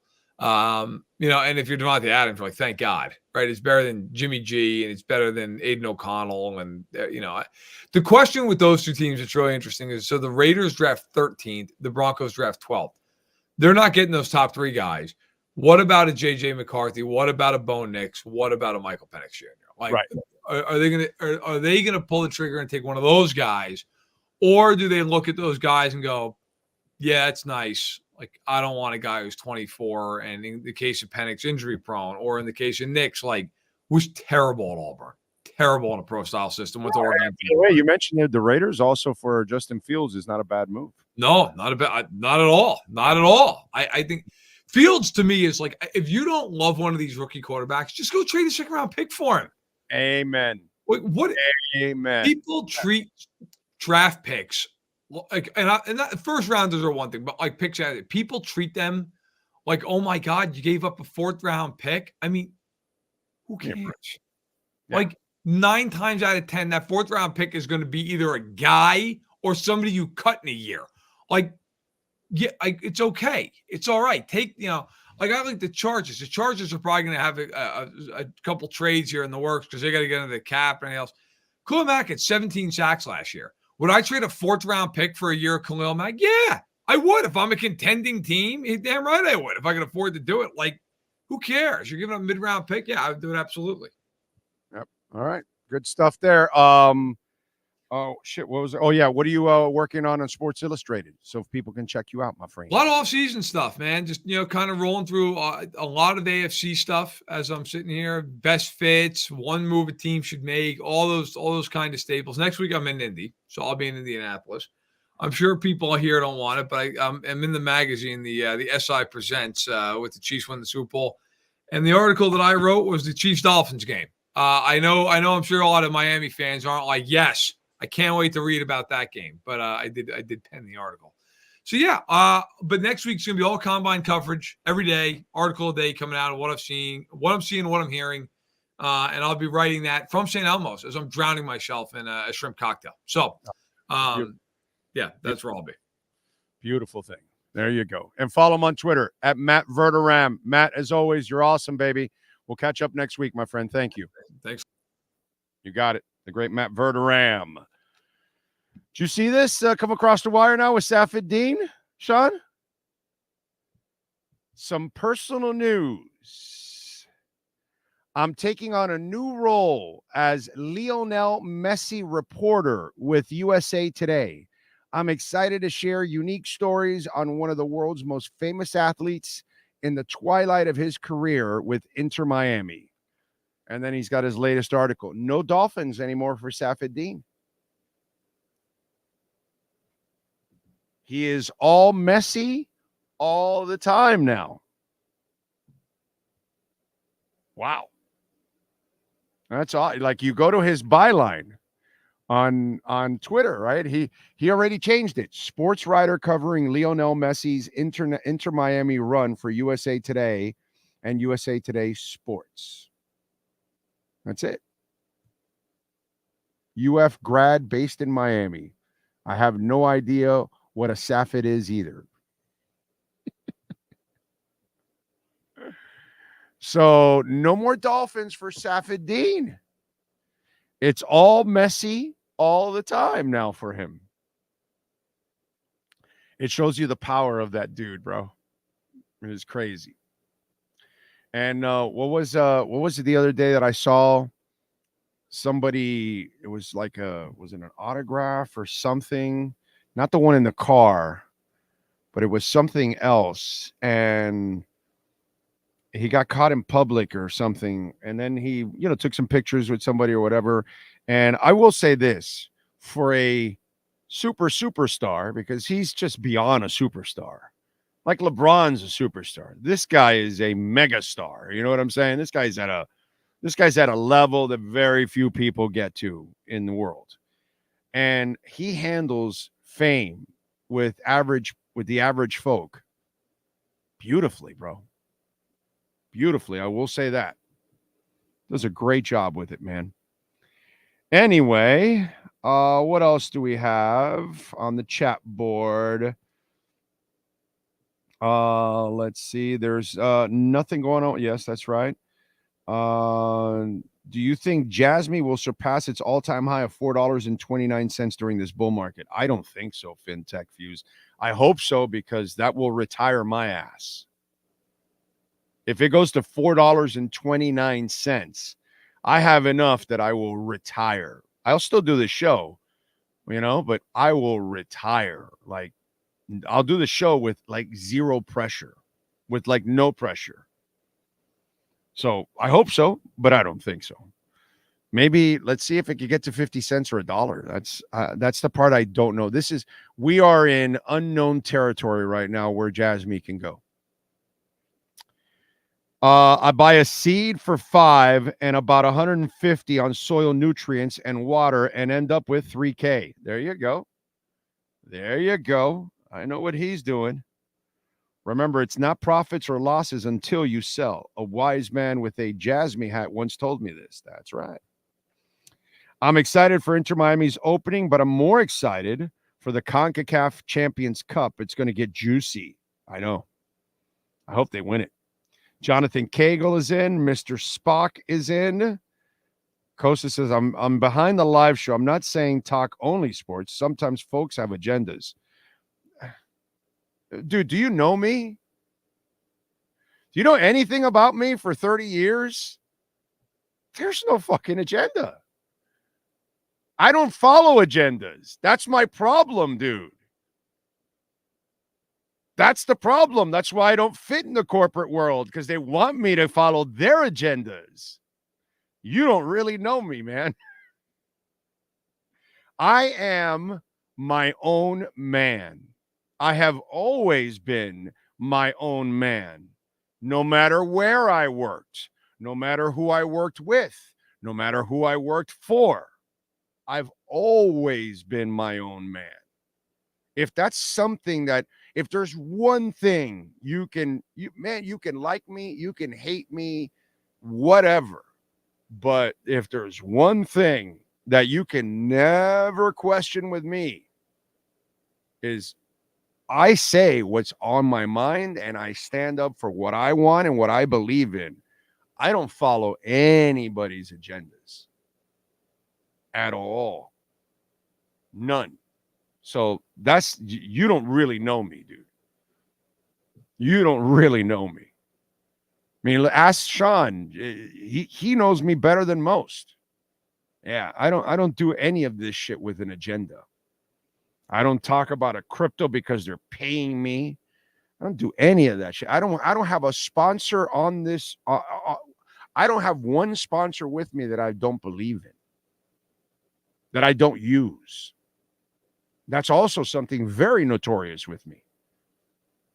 If I represent a product, it's because I freaking use it. And I used it to believe in it. And then I'm telling you, hey, go ahead, try it now. That's who I've been from day one, dude. So you obviously are new to this channel and new to following our show, because you have not been following me for years, because nobody would ever question that with me. Andrew says, just read an article from CBS Sports that Teron Armstead is returning for the 24 season, that the Dolphins front office might want to rework his contract. Who said that? Who said that? Who reported that? Andrew. Send me that article. Tell me the name. Look for it on CBS. I'd like to see who's reporting. Frankie says, Big O, just catching up. I told you Kamal Miller was not that great. You did, by the way. I remember that, Frankie. Alex said it was clearly he got beat and failed to recover. Neville, let's see how he does in Portland. I'm still concerned about this team defensively. She made me feel better about it. She knows more than I do. But maybe I'm a little bit more overcritical of the preseason. No, I don't care about the preseason. Hopefully I'm overthinking it. Today's a good start to see how this defense does. Yeah. Safa saw the light. Safa's got a job, and they told him, we need you to do this. Okay, I'll do it. He doesn't have a say in it. Pat in Asheville, does Safid speak Spanish? No, he doesn't. And Messi doesn't speak either, so it doesn't matter. You're reporting on a guy that never talks.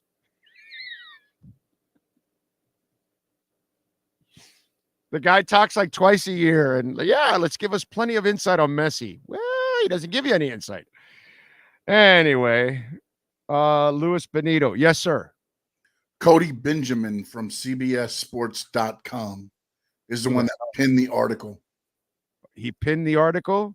He wrote it? Yep. Who's Cody Benjamin? I don't know. Let's see. It says this is the Dolphins Pro Bowl left tackle Teron Armstead set to return in 2024 despite hints of retirement per report. Cody, what is it? Cody Benjamin is the one that wrote this one. Yep. It's on CBS.com, CBS NFL part. Let's see. Cody Benjamin. I have no idea who this guy is.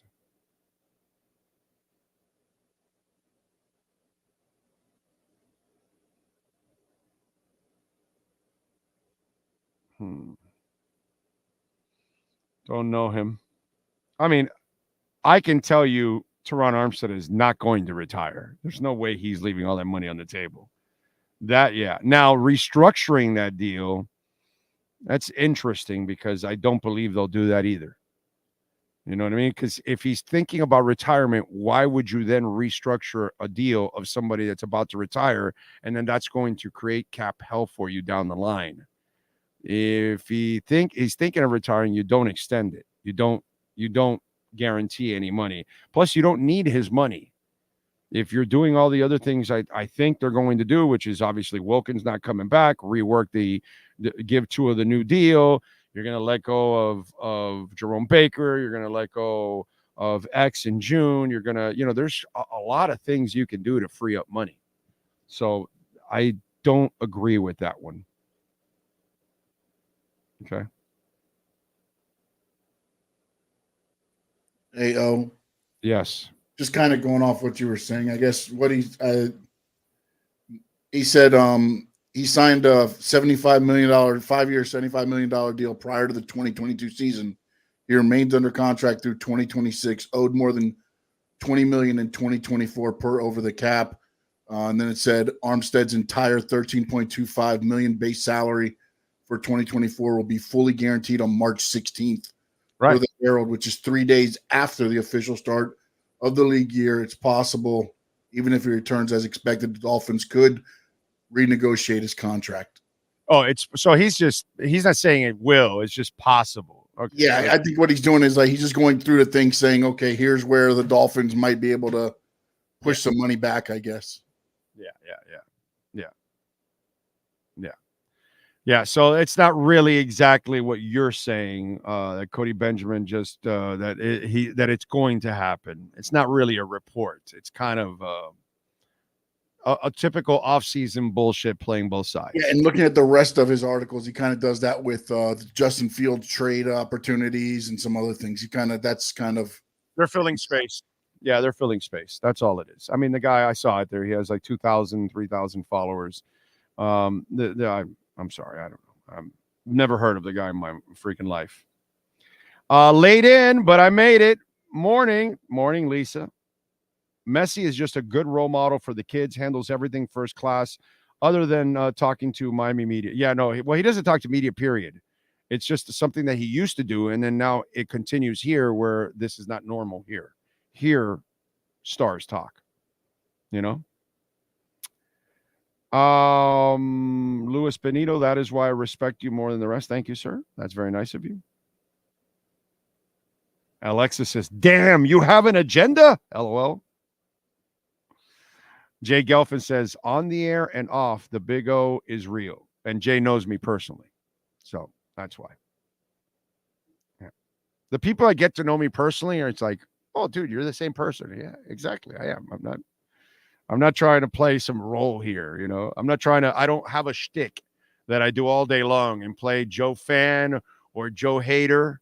You know, that's kind of the way it goes, right? You play either Joe Fan, so you play it safe, or you play Joe Hater, right? It has nothing to do with Joe Rose, by the way.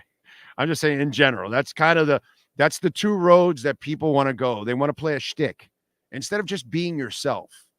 And that's it. And that's what I am. I'm just myself, dude. Let's see. Barry Jackson said something about it. Sent a tweet to Sean. Sean, it's not Cody Rhodes, right? What'd you say, Sean? No, it's not Cody Rhodes. And Barry Jackson said the full expectation is that Teron Armstead will return. Yeah, man, of course. It's not. I said he would return when he said he was going to retire. There's no way he's retiring. You're not leaving that kind of money on the. You're just disappointed that you let your team down because you had so many freaking injuries. You know what? I'll give you. This is what needs to happen with Teron Armstead. Here, you want some Dolphin stock? Okay, Teron, if you're listening, I love you out there. We all love you. We want you to play. You know what I want this time, Teron? Don't fucking complain anymore when you're not practicing. We don't want you to practice, dude. Get your conditioning and all that shit. Don't whine about playing in a fucking preseason game or practicing against another fucking team. Okay? That's what I want from Teron Armstead. I want you to chill out the entire offseason, training camp in the preseason. I don't need you to block anybody. And I don't give a shit if you think you need to block somebody. Get your timing when the regular season starts. You know why? You got no luck, dude. Not only are you injury prone, you have the worst luck in the world. You have people rolling up on your freaking legs. You have zero luck. So if I'm the coach this year, I'm putting your ass in bubble wrap for the entire offseason until the first snap of the regular season. How do you like them apples? So there's my only complaint I could ever have about Teron Armstead. Don't complain about not practicing, okay? You cannot practice against other people. Practice on your own, get a little conditioning, work on the machine. You're a stud, dude. You'll adjust quickly and all that. But one thing I am not doing with Teron Armstead this offseason and this training camp and this preseason is I'm not putting him at risk at all to get injured. Like they caved in last year and finally gave him a shot and boom. Wasn't it the practice against one of the teams that somebody rolled up on his freaking legs right away? Wasn't that the case, Sean? I want to say that it wasn't even in a preseason game. It was a practice against another team, right? No, that was the scare because Hunt threw somebody to the ground and he rolled over toward, and the coaches were like, stop the play, because they didn't want him to roll up. But it was a close encounter. That was during the practice. No. There was an encounter with Eichenberg that it did roll into him. That was during the preseason game. That was the preseason game. Okay, so the other one was just a scare, but it did run into him, right? They did run into him. It rolled up toward him, and then he didn't finish the practice. Exactly. That's my point. That's my Teron Armstead complaint. That's my only complaint. I know he's injury prone, all that, but I also know he's phenomenal. I also know he's Mr. Swag. I know he's got a great attitude. I know he's a leader of leaders. I love everything about him. Okay. The only thing we don't like, obviously, and I'm sure he doesn't like it either, his body doesn't hold up. But the caveat this year is you know how in Seinfeld, no soup for you, no practice for you. So if I'm Mike McDaniel and Teron's coming up to me and, hey, no practice for you.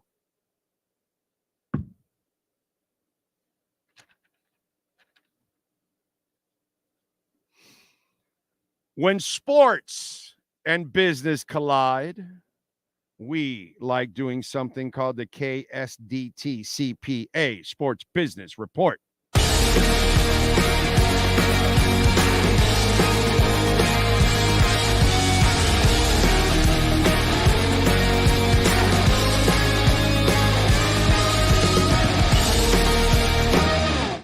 Tonight, if you drive out to Fort Lauderdale and you get off on Commercial Boulevard on I-95 and you pull into the stadium for the 8 o'clock game, you will be pulling into the JP Morgan Chase Stadium. So it's Chase Stadium now, as InterMiami, their deal with AutoNation and Drive Pink Stadium ended. They signed it in 2021 for 3 years. The 3 years are up. Now they have signed a 2-year contract with JP Morgan Chase. No terms given. No word also if Chase will be, because there's 2 years left in this stadium, and then in 2025, they will open up the stadium, the new stadium in Miami Freedom Park. The question is, will they be the sponsors then? But they will be at least for the next 2 years. We'll see if they are the sponsors for the 131-acre Miami Freedom Park. That is your KSDT CPA Sports Business Report.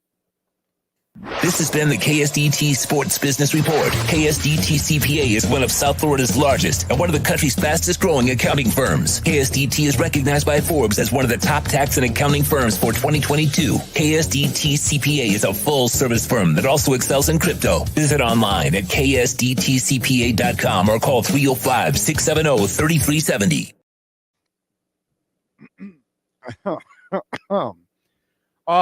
Chris Greer needs to stop getting free agents with injury history. Teron Armstead and Bradley Chubb. You know, shit happens, bro. There weren't a lot of tackles available. So it is what it is. And Bradley Chubb was having a great year right until the end. And Bradley Chubb's injury, blame it on Mike for keeping him on the field. Really, because Tyreek Hill's not injury prone. Right? But you've run him into the ground. So, you know, he picked up some injuries. Connor Williams is not injury prone. He just had the injury, but he's not really injury prone. So it's the problem with that's more Robert Hunt's not injury prone, but he got injured. It's bad luck. What's happened the last couple of years. It's not a matter of, oh, you're leaning on too many injury prone players. Yeah, I get it. Teron Armstead, we all knew he had injury history. It's kind of the way it goes. And Bradley Chubb, yeah, he has some injury history. There's no doubt about it. But this last injury here, I blame Mike McDaniel more than anything else. Jalen Phillips, you know, he had the concussions and all that. Dude, the guy was coming off the line and just blew his knee out without any contact. Shit happens, man. I think we overreact too much on it because the last 2 years has been brutally, you know, not nice to us, put it that way. And so I get it, but I think there's a little bit too much of that going on. It's not that big a deal. Even Tua, okay? His injury history, I solved it. I told you what his problem was. He held on to the ball too long. It wasn't that he's injury prone. It's that he's not built like Josh Allen or Ben Roethlisberger or Dan Marino. You're not built to take a bunch of hits. Marino never took hits, by the way. But you got to understand, you got to get rid of the ball. He gets rid of the ball. He doesn't have an injury this year at all. And he'll be like that for 15 years.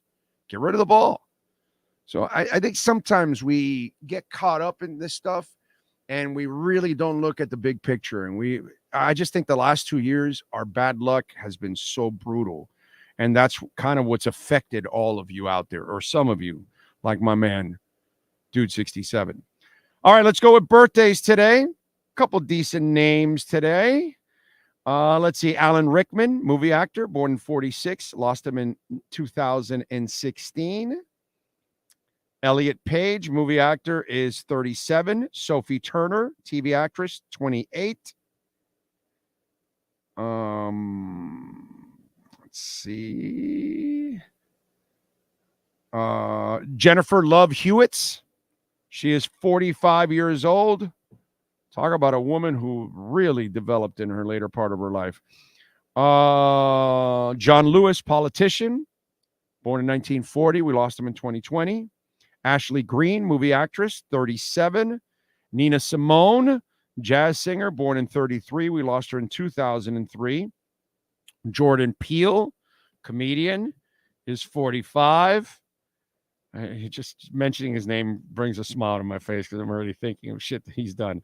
Let's see. Some pop singer named Wendy. That can't be here, right? Anyway, Kelsey Grammer is 69.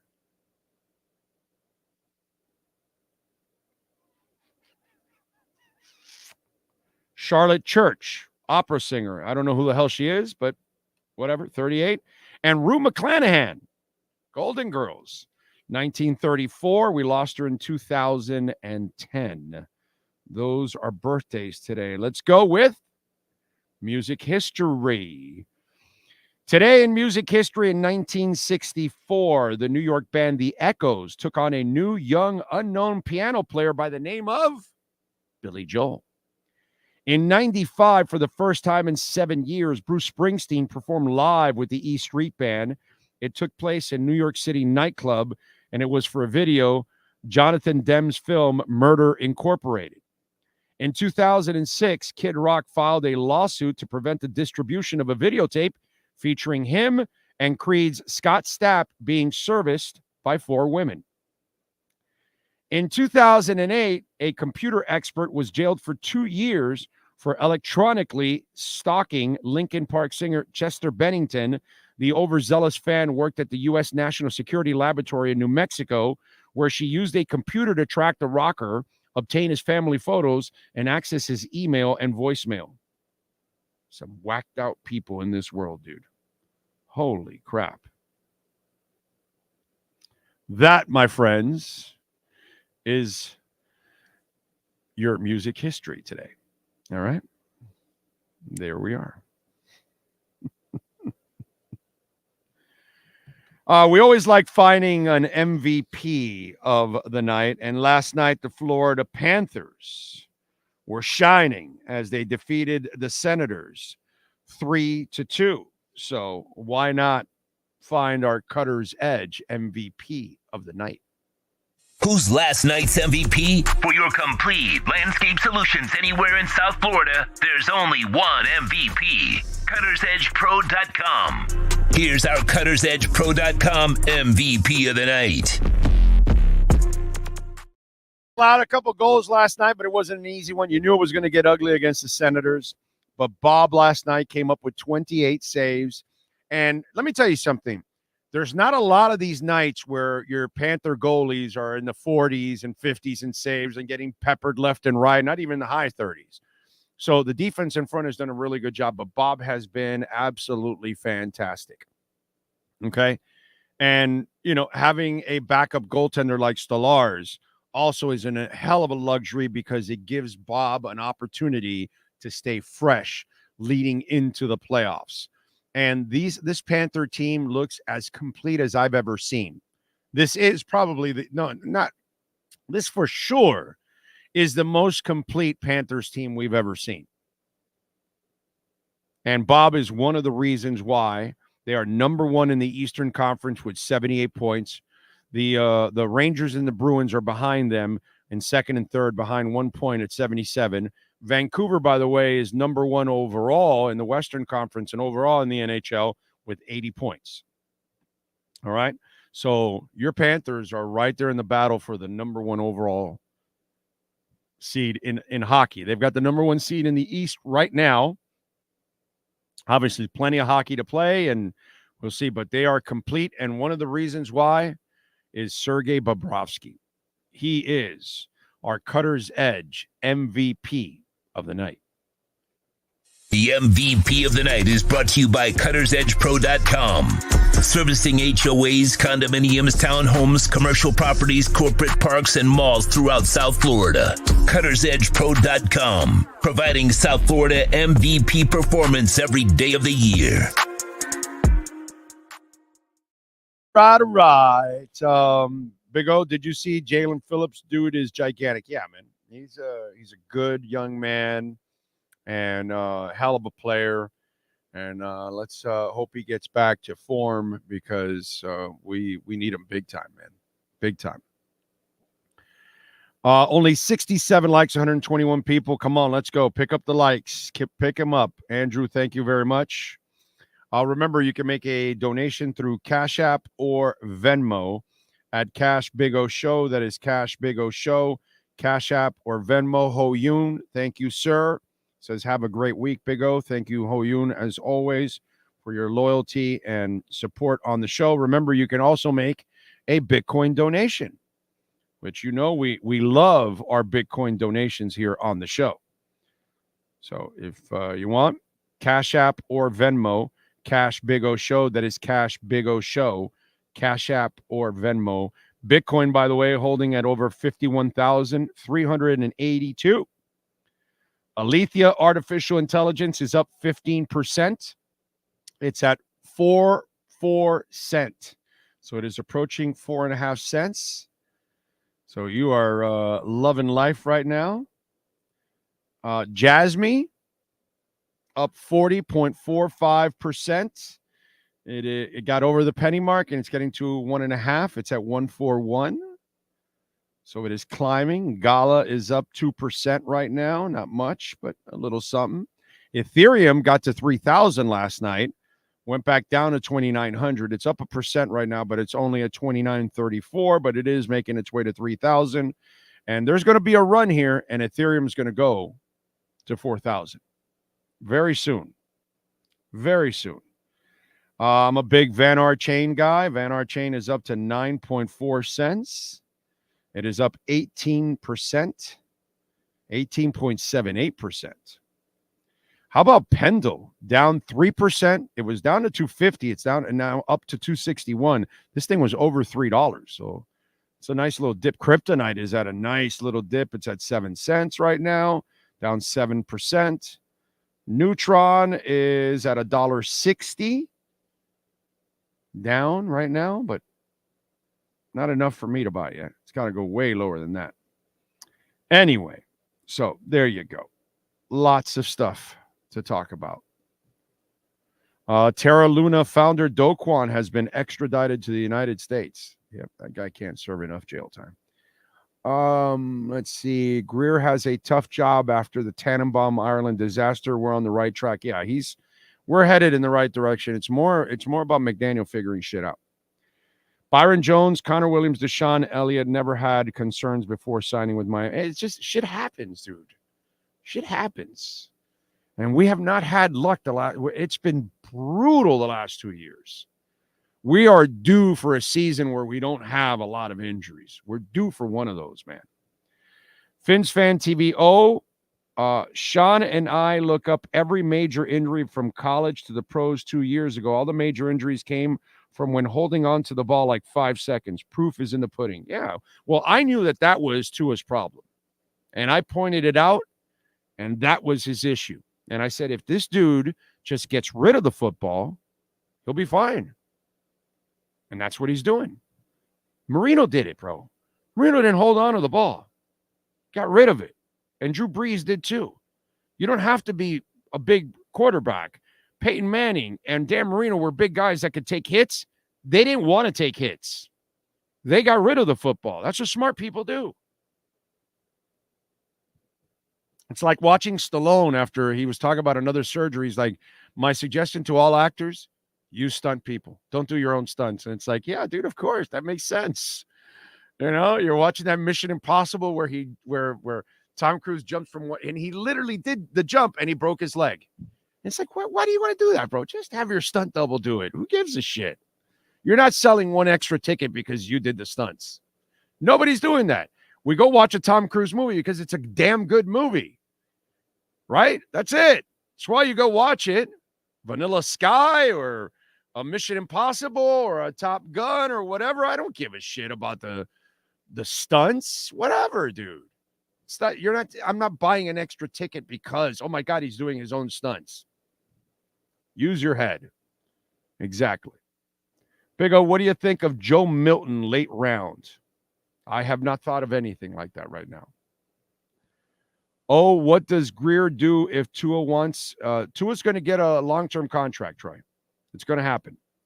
So whatever it is, 45, 50, 50 plus, whatever it is, he's going to get that contract.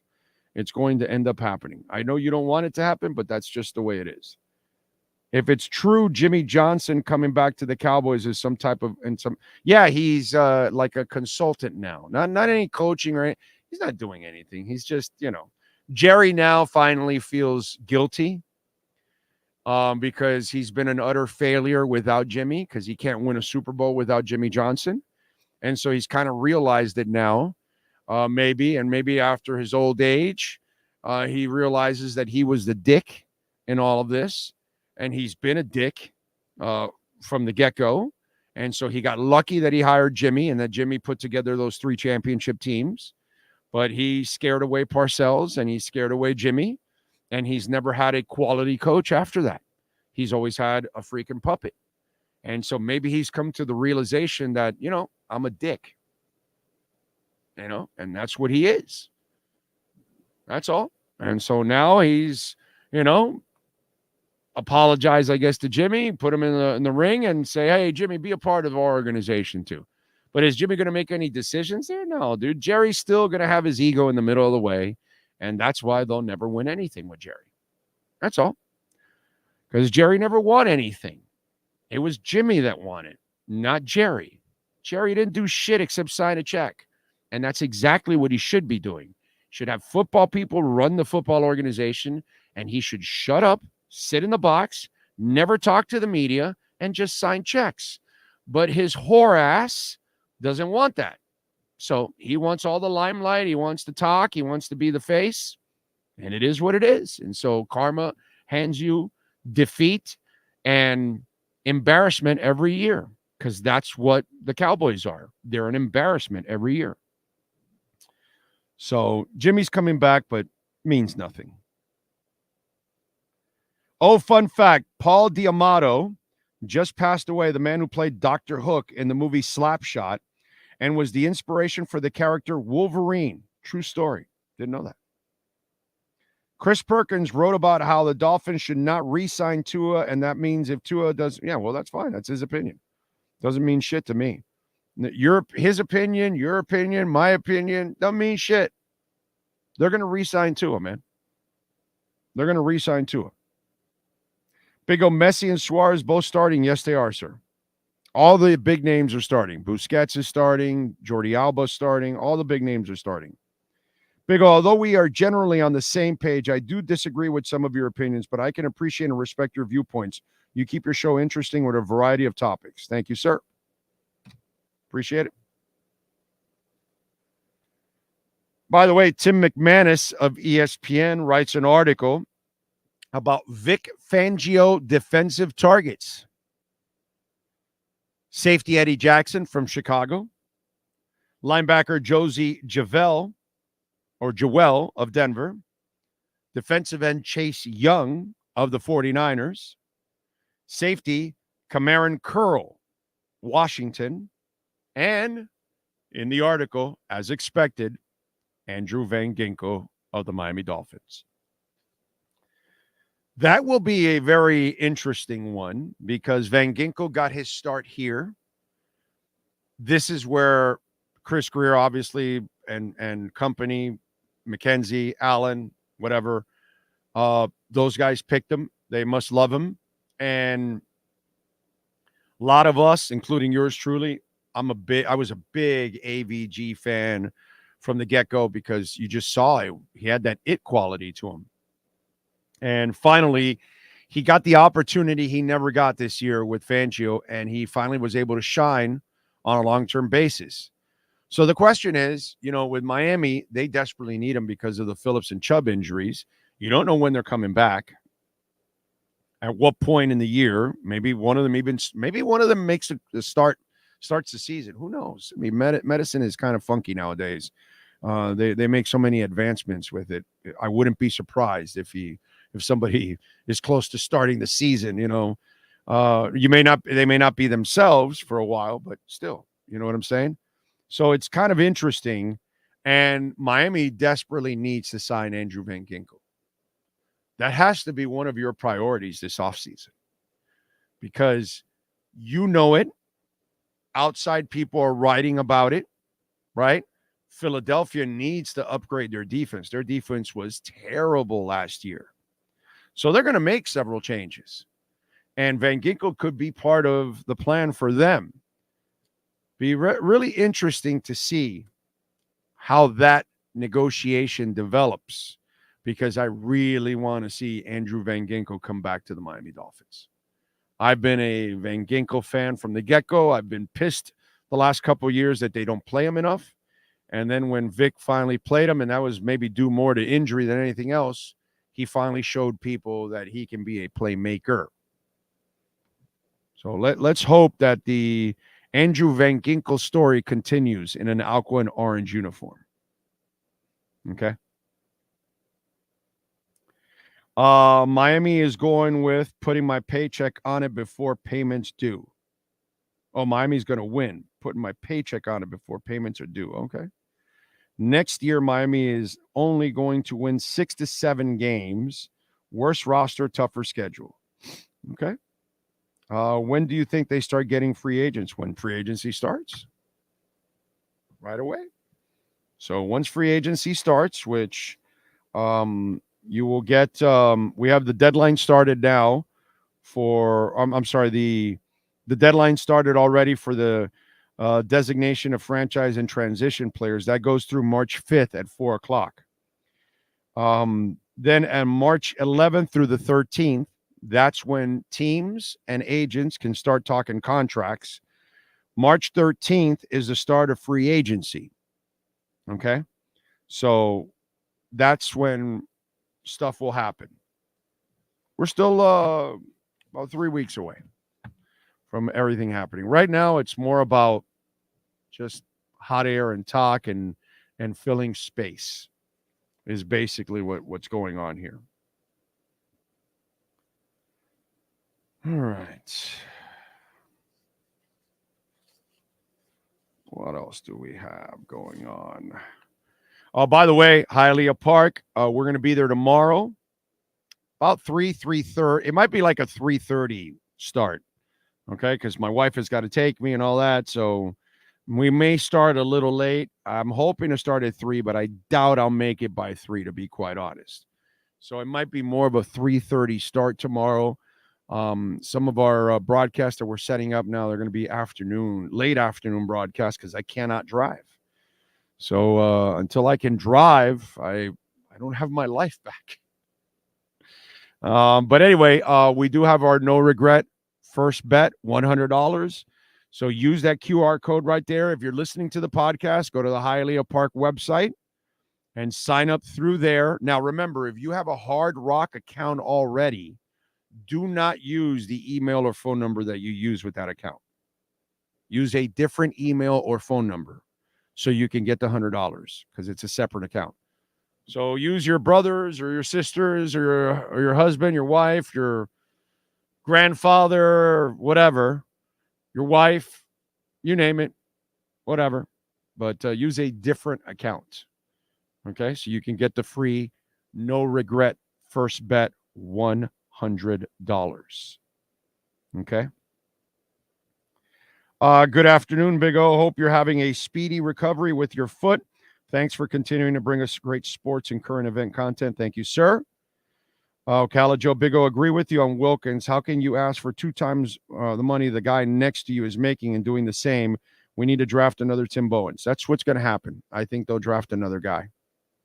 Arsenal loses today versus Porto. First leg of champions. I'm not following. Did they? Or are they playing now? When they play later on this afternoon? I'm actually not sure now, which is not good as an Arsenal fan. What else? Oh, they play later today? Okay, good. What is it, a 3 o'clock game? Is that what it is? One of those 3 o'clock games, 2:30, 3 o'clock? Is that the deal? Well, that's good. So that's good. So I get to watch them and then watch Inter later tonight. Not bad. I like that.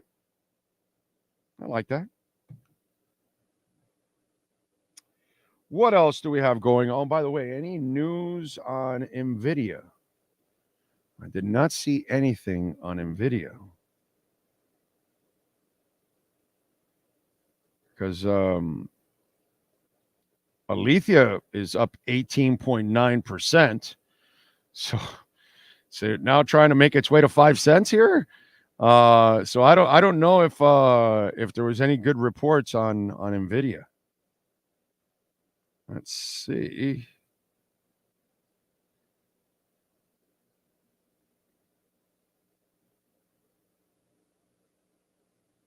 What do we have here? Oh, man, I don't see anything here. Breaking video reports earnings today after market closes. Oh, okay. So it won't come till this afternoon. Okay. That's why people are kind of a little nervous about the whole situation, and they're waiting. Ocala Joe, thank you for the love. Cash App or Venmo. That's Cash Big O Show. Cash Big O Show. Cash App or Venmo. Thank you, Ocala Joe. Appreciate you, my brother. Thank you. As always. And remember, you can make a Bitcoin donation, Cash App or Venmo at Cash Big O Show. That is Cash Big O Show, Cash App or Venmo. Yes, Apple TV for the InterMiami show. You know, I haven't seen Oppenheimer yet. Only because it's 3 freaking hours, and I don't feel like watching a 3-hour movie. But everybody says it's really good. Everybody says it's really good. I haven't seen it yet. I got to watch it.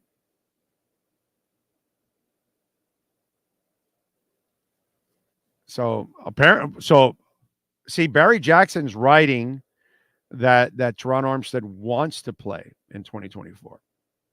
So he's kind of must have gotten something out of him, which again is not surprising. Oh, what's stupider? Attending one of Yoko Ono's shows in her upcoming tour, or being a member of the Patriot Front? Oh, God, they're both pretty bad. Is Yoko Ono really touring? There's no way. Seriously. There's no way she's touring. She really is touring? I saw that video of her at that place, and oh, my God. That woman has no talent whatsoever. And to think that thing broke up the Beatles. That's just wrong. Wrong on every level. By the way, on the Heat side, the only news we have, unfortunately, is not good news. It's not good news for anybody. Heat forward Hayward Highsmith is being sued by the man he hit with a car earlier this month, an incident that led to the man's right leg being partially amputated. Alexi Pino, 21, has hired a personal injury law firm and filed a suit against Highsmith. At the time of the incident on the night of February 6th, Pino had reportedly pulled over to aid another driver whose car was disabled on the road. The car lights were not on while Pino was helping. Highsmith was driving home from a Heat game on the 6th when he struck both the car and Pino. Highsmith was allegedly driving 45 and a 40, resulting impact, sending the car flying about 50 yards. Before stopping, Pino was hospitalized in critical condition with a fractured leg, possibly broken left arm, enough injuries to require the amputation of his right leg. Highsmith, who stayed at the scene to help Pino, was later cited for careless driving, but currently faces no criminal charges. He is reportedly not under the influence of drugs or alcohol. Pino's lawsuit, which is seeking damages in excess of $100,000, accuses him of speeding. Due to the negligence of Highsmith, Pino suffered permanent bodily damage, or injury and resulting pain and suffering and disability, disfigurement, mental anguish, loss of capacity for the enjoyment of life. Attorney Manuel Dobrinsky said in the filing. The Herald notes that under Florida law, drivers must move over a lane for a disabled vehicle on the side of a street. If moving over is impossible, motorists should drive 20 miles under the posted speed limit. Pino, who is still hospitalized, has a GoFundMe created by his family over the weekend to help with medical bills and other expenses stemming from the crash. As of Tuesday, the fundraiser has drawn more than $28,000. So this is just a terrible situation, especially for the young man. He is 21 years old, and his entire life has been altered now. He will never enjoy life the same way again, ever. And Highsmith fucked up badly. Now, in defense of Highsmith, he's a human being like all of us. This could happen to any of us. He wasn't drunk and high or anything. This was just a terrible, terrible mistake. And he's now got to live with it. And let me tell you something.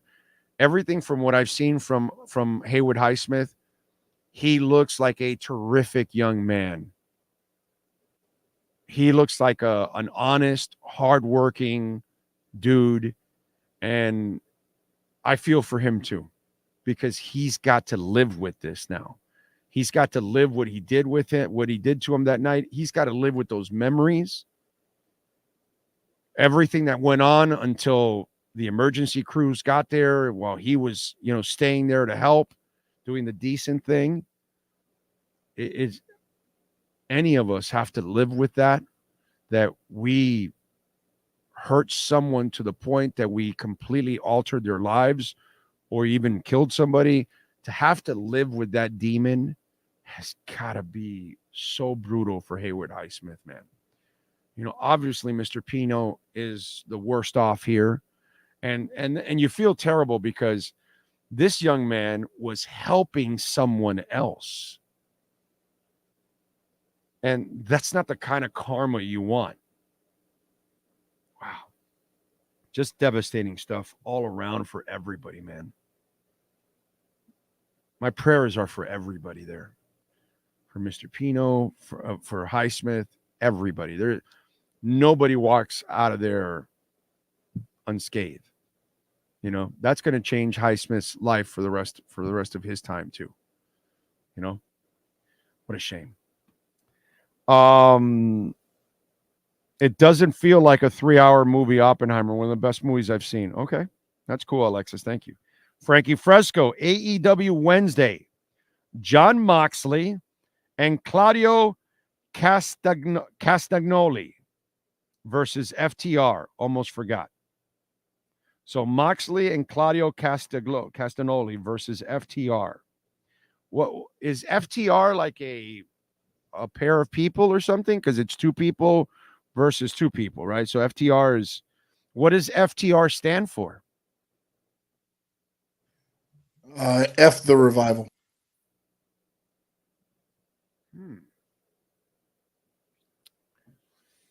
So I'm going with a Moxley or a Castelloni or an F the Revival.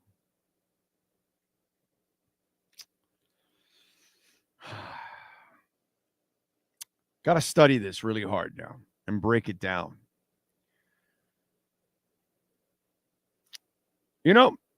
I am going to agree with them. F the Revival. They're not going to get revived.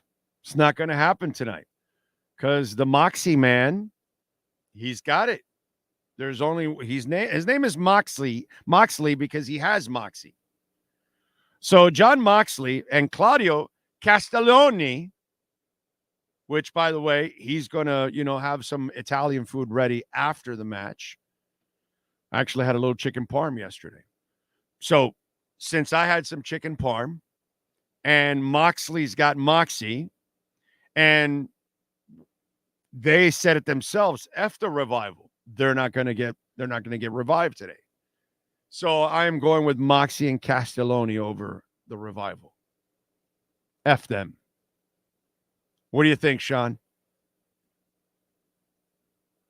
Wow, I got a thumbs up and a thumbs down now. I don't know why I'm doubted. I have no idea why I'm doubted. Frankie draw and Anfield at the... Oh, okay, that's something else. Big O, your wrestling knowledge even rivals your crypto knowledge. Oh, yeah. No, my wrestling knowledge surpasses my crypto knowledge. My sports knowledge, my music knowledge, my wrestling knowledge is second to none. Who's going to replace Trump and Biden? It doesn't matter. We're screwed in both, bro. It doesn't matter, bro. These are the two worst presidents we've ever had in our lives. It couldn't get any worse than Trump and then Biden. I mean, it just, we're screwed either way. That's why I tell you, Bitcoin. Bitcoin's your answer to Trump and Biden, the two idiots that print $16 trillion and kill our dollar. Yeah. Let's see. 6-0 bashing over West Ham and 5-0 over Burnley. Arsenal playing great right now, Frankie. You sleeping on us. Well, let's find out. See if tonight or this afternoon the boys get it done. Would be nice. As always. Would be very nice. All right, folks, we are out of here. We thank Alex Winley. We thank Matt Verderam, as always. We thank Sean Stanley, the man, the myth, the legend that knows how to get it done. We thank all of you. If you send in a donation, Cash App or Venmo, thank you. As always, Cash App or Venmo, Cash Big O Show. That's Cash Big O Show. You can make a Bitcoin donation. Thank you for those of you that did send in. If you send in a super chat like Frankie Fresco, thank you out there. We appreciate the great Sean Stanley, who masters this platform every single day. We'll see you tomorrow. Same time, same place, same bat channel.